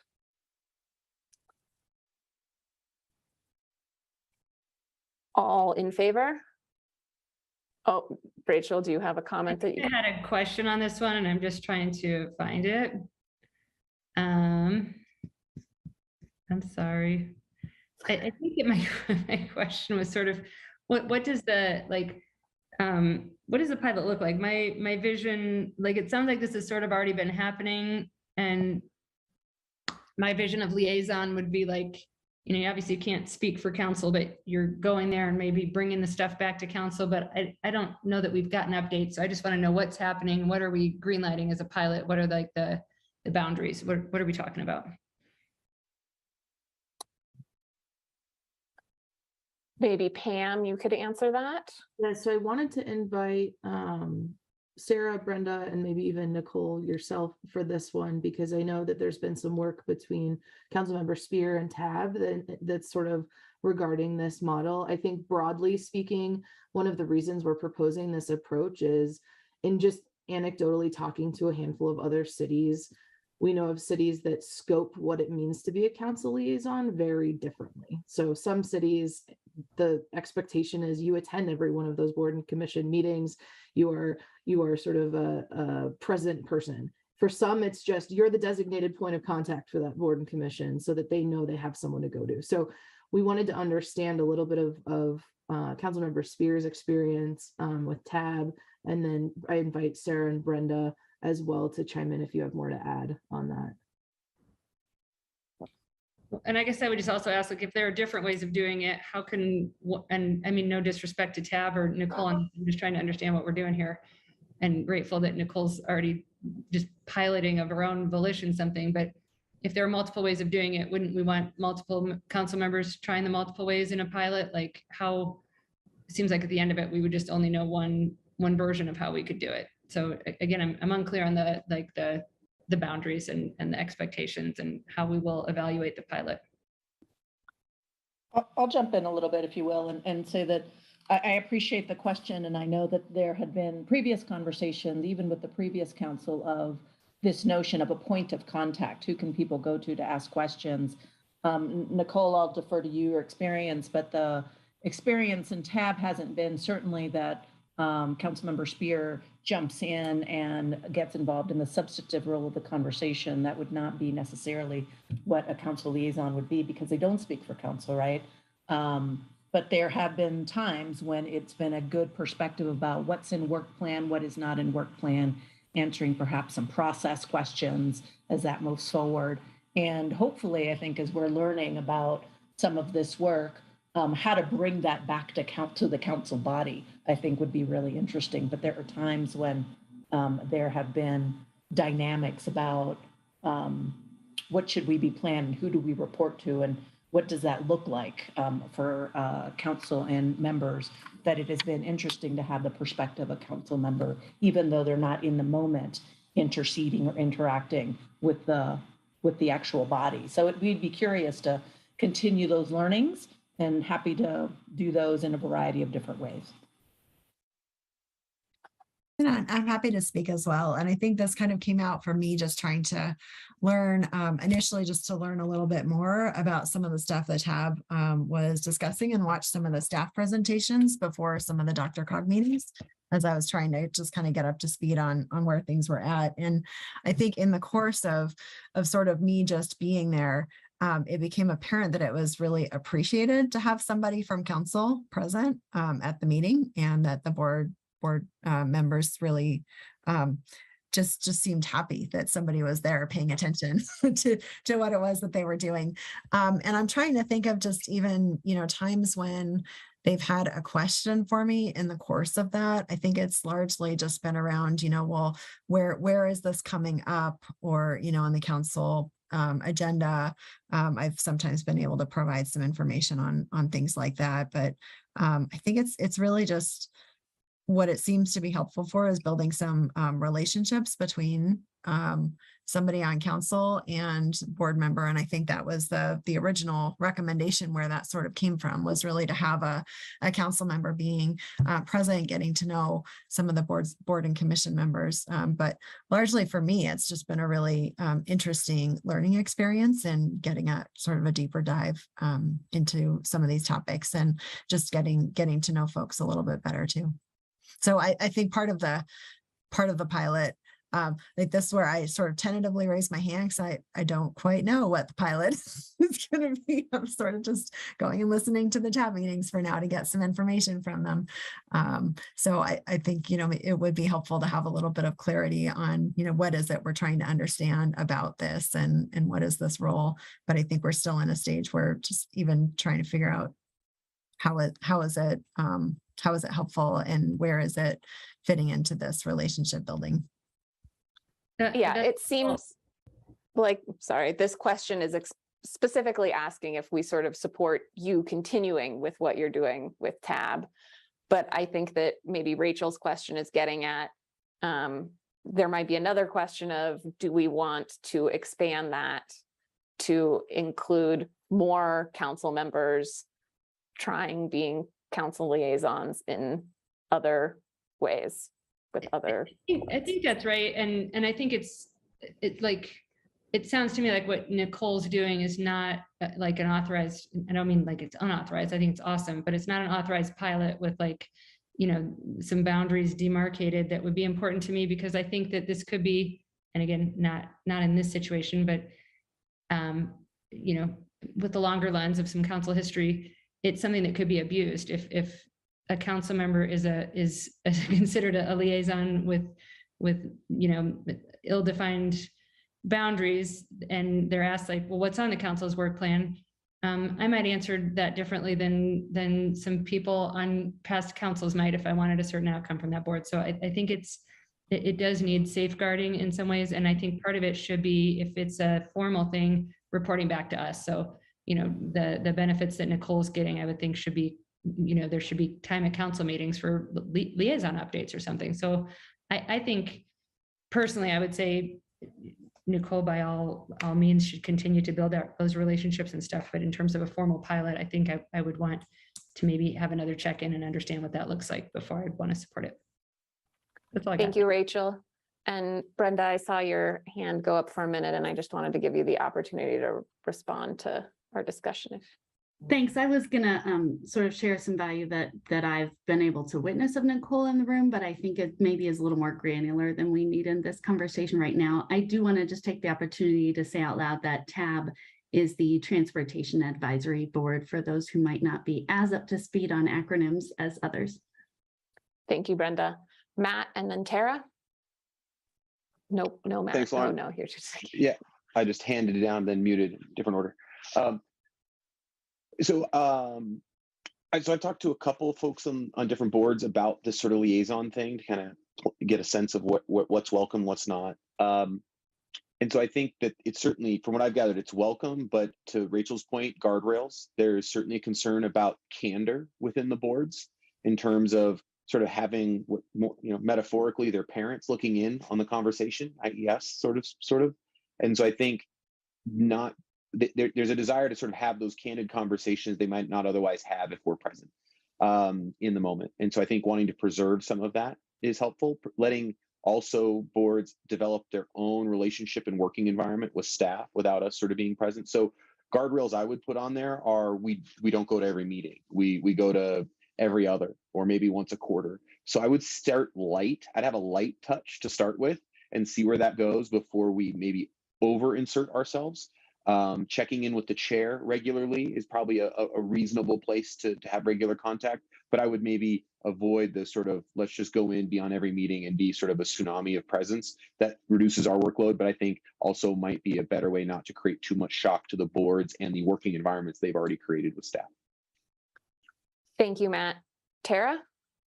Lauren, correct me if I'm wrong, but what we were thinking about when we first talked about this, and I'll just remind people, we were thinking, I don't think more than once or twice a year, but we wanted the opportunity for the people on the boards to have a person to go to on council if they wanted to discuss something, also to have a relationship with whoever wanted to and with the chair. And so my thinking originally was, we know some of the community members that speak every other week at our council meetings during open comment, that we do our own boards and commissions. And we were trying to, and I'm not putting down those open comments. They're great. I'm just saying that we don't get a chance to meet with or get to know our people on the boards and commissions. So that's where we were coming from. Correct, Lauren? Yes. Okay, so I'd like to propose that we first, I'm going to break this into a couple votes. So if you support Nicole continuing in the work that she is doing with TAB, please, from now until 2024, I think, yeah, no, until 2023, thank you. Please raise your hand. 1, 2. I'm kind of curious. I don't know what that means. Like to 2023, like to January 1, like a month and a half from now, or through 2023? Is your vote dependent on which? I don't even, because I don't even know through what I'm being November asked. 2023 in the memo. Yes, it does, through November 2023. Okay, well, can I speak to that? So I won't support that because I don't think that's a fair shot, because I'd like to be the liaison for TAB. So I don't know why we would be doing that here in this moment rather than having the conversation about that for everybody else at the same time. So I'm a little worried why this is a one-off for TAB with Nicole and not a broader conversation for everybody to have a fair shake at the boards that they'd like to be a part of. Yeah. So my other question is, do we want to expand this and have more council members run this as a larger pilot, because it seems like there is some interest in more people getting involved sooner rather than later. So, does anyone have any questions about that, or can I sort of like take the temperature to see, are people interested in, instead of just having one person go forward with this pilot project, trying to expand this pilot project sooner rather than later? Please raise your hand if you are in support of that. I see 3, 4 votes. Nuria has a question, but I still don't know what we're asking here. I think I'm just not sure what we're really doing in this moment. I don't know if I'm the only one that seems a little confused, but I just don't know what we're really going at. I thought, so anyway, Nuria, I don't know. I'm really confused with what we're doing. I was just going to suggest maybe, because what I'm hearing is that there is interest in perhaps developing a liaison, and that maybe the question is more, do we have the nod to go more formally develop a liaison that has those guardrails, that has some guidelines, and then come back to council, and then we can figure out how many folks have time and interest in what are those boards and commissions that would serve us. But let us first come with the rubric for you to approve. But to get the nod that a liaison program and a pilot would be something that you're interested in, and then we can come back. Thank you for saying that much more eloquently than I was. It's getting late, so words are failing me. So, Rachel, do you have a question? When my related internet went out, so I wasn't there for the last couple of minutes, but I just heard Nuria, and I think, did we pivot from asking whether Nicole's a liaison to just, do we want a liaison? Yeah. And with the understanding, there's nothing that stops Nicole from going to tab and doing what she's been doing, right? So that okay, thanks. I think that's a good clarifying, but yeah. So everyone in favor of that, of staff coming back with a more formalized liaison program? 1, 2, 3, 4, 5, 6, 7, 8, 9, unanimous. Great. We're like halfway through, guys. Does council support the encouragement of boards and commissions to experiment with new methods of public participation for a select number of items each year? A chosen item must already be on staff's work plan, fall under the purview of that board or commission, and be categorized by staff as a topic appropriate at an involve or collaborate level on the city's engagement spectrum. Can we vote on this? Yes. 1, 2, 3, 4, 5, 6, 7, 8. Oh, and 9. I almost missed your hands up, Mark. Okay. Does council support modifying its procedure to add study sessions to the type of forum that warrants an invitation to board and commission representatives? And can this be at the direction or discretion of the council agenda committee? Bob. Well, I'm not sure if this is a change or not. I think for many, many years, this has always been the discretion of the council agenda committee, both for study sessions and for regular council meetings. And so I know this is supposed to be a codification. I wouldn't want to tie the hands of the council agenda committee. I think the council agenda committee has done a good job, this one and prior ones, of inviting boards and commissions. And so if it's just a reaffirmation of a policy that's existed for a long, long time, I would support it. But I wouldn't direct CAC that they must always have a board of commission, because that would take away their discretion, and I trust CAC. Thank you, Bob. Does anyone else want to make any comments or clarifying statements around this before we move forward? Nicole? Agreeing with what Bob just said, and then also just adding that I think it's helpful if there's a really clear ask as to what it is we're looking for feedback. in that discussion. If we have some sense of that in advance, then hopefully CAC would have a good sense of that. I think it's just helpful for folks. Thank you, Nicole. I'd also like to add that I agree with both what Nicole and Bob just said, but additionally, like in clarifying the ask, it should also be clear whether we're going to give presentation time or not, or if someone is just there to answer questions if they come up. With that said, are we ready to vote on this one? All in favor of what we've just talked about? No, okay, 1, 2, 3, 4, 5, 6, 7, 8, 9. Perfect. Thank you, guys. And then our last question. We might not be actually voting, so we don't get complaints from members of the community. Oh, sorry, don't not know. voting, just hand raising.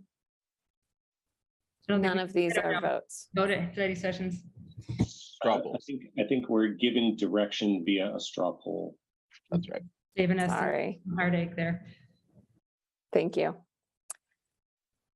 The final question, does council agree with the approach to address the remainder of the ideas in attachment A through a comprehensive evaluation by a third party to assess our current systems and make recommendations for broader structural and role clarity improvements? Does anyone have questions or comments related to this? Matt?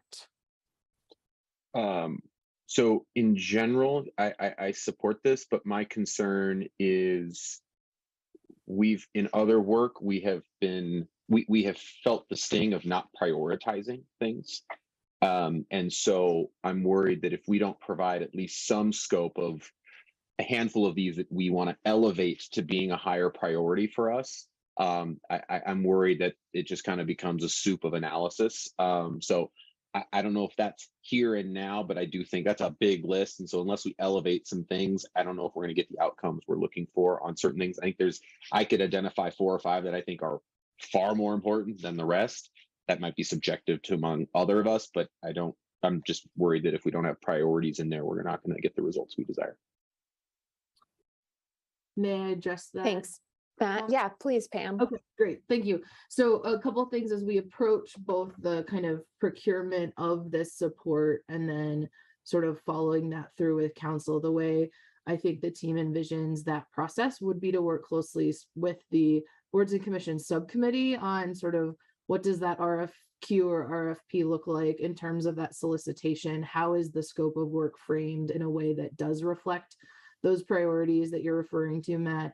In addition, sort of on the back end, as the body of work is completed, we would anticipate, and we had included just one example of another city's assessment, you would be sort of presented with a suite of options that then all of the decisions of what to do with that would still come back to council. And so prioritizing those recommendations, considering, timelines of being able to fund implementation of whatever those changes might be, those things would still be at your discretion. So I'd like to think that both kind of the checkpoint and how we set up the work, but then also kind of on the back end, how we proceed with the recommendations would be both based on your key priorities, and then also there would be timelines associated with certain things might require charter changes, certain things might require going to the voters, certain things might be more immediately implementable, but we would have a roadmap rather than what we have now, which is we try to talk about 6 things in 90 minutes and can only get through a couple at a time.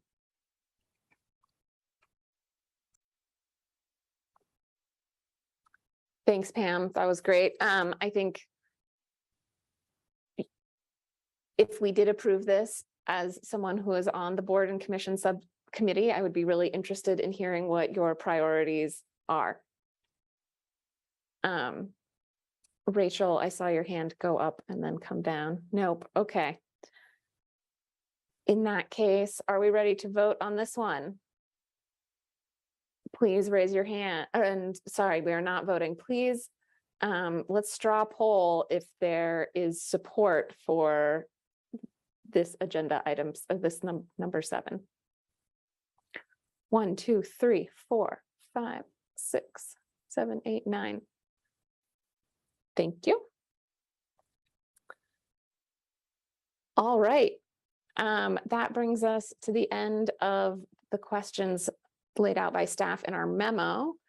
Are there anything else, Pam, that you, any reason we would like to keep going on this topic? No, I appreciate the direction. Thank you. Thank you. With no more items on tonight's agenda. Oh, sorry, Aaron and then Nicole. I don't know that they're still here, but I just wanted to thank Lenora and Judy for coming tonight and for all the work that they've done in the community in their respective roles. So appreciate all that. Thank you, Aaron. Nicole? Super fast. I just wanted to let you all know you may be receiving these as well. I'm getting some screenshots from community members who are seeing things on social media. I think with the election ramping up, just folks in the community are getting heated. But what I'm seeing is stuff that's disparaging staff and really kind of calling into question their integrity, their kind of commitment to their work for the city. And I just wanted to take a moment for any staff who are still here with us, just to let you know, I'm sorry that that's happening.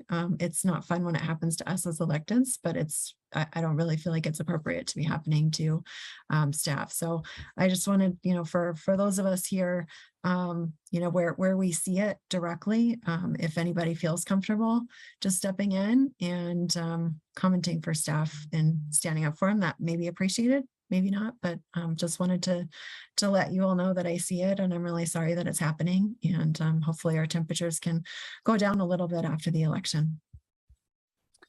I'll just say on behalf of staff that we certainly appreciate you saying so out loud. And we know that so many of you council members support staff as well. So appreciate that. Certainly it's something that we take in stride. It is unfortunate, but we appreciate the support that you give us. Thank you for highlighting that, Nicole.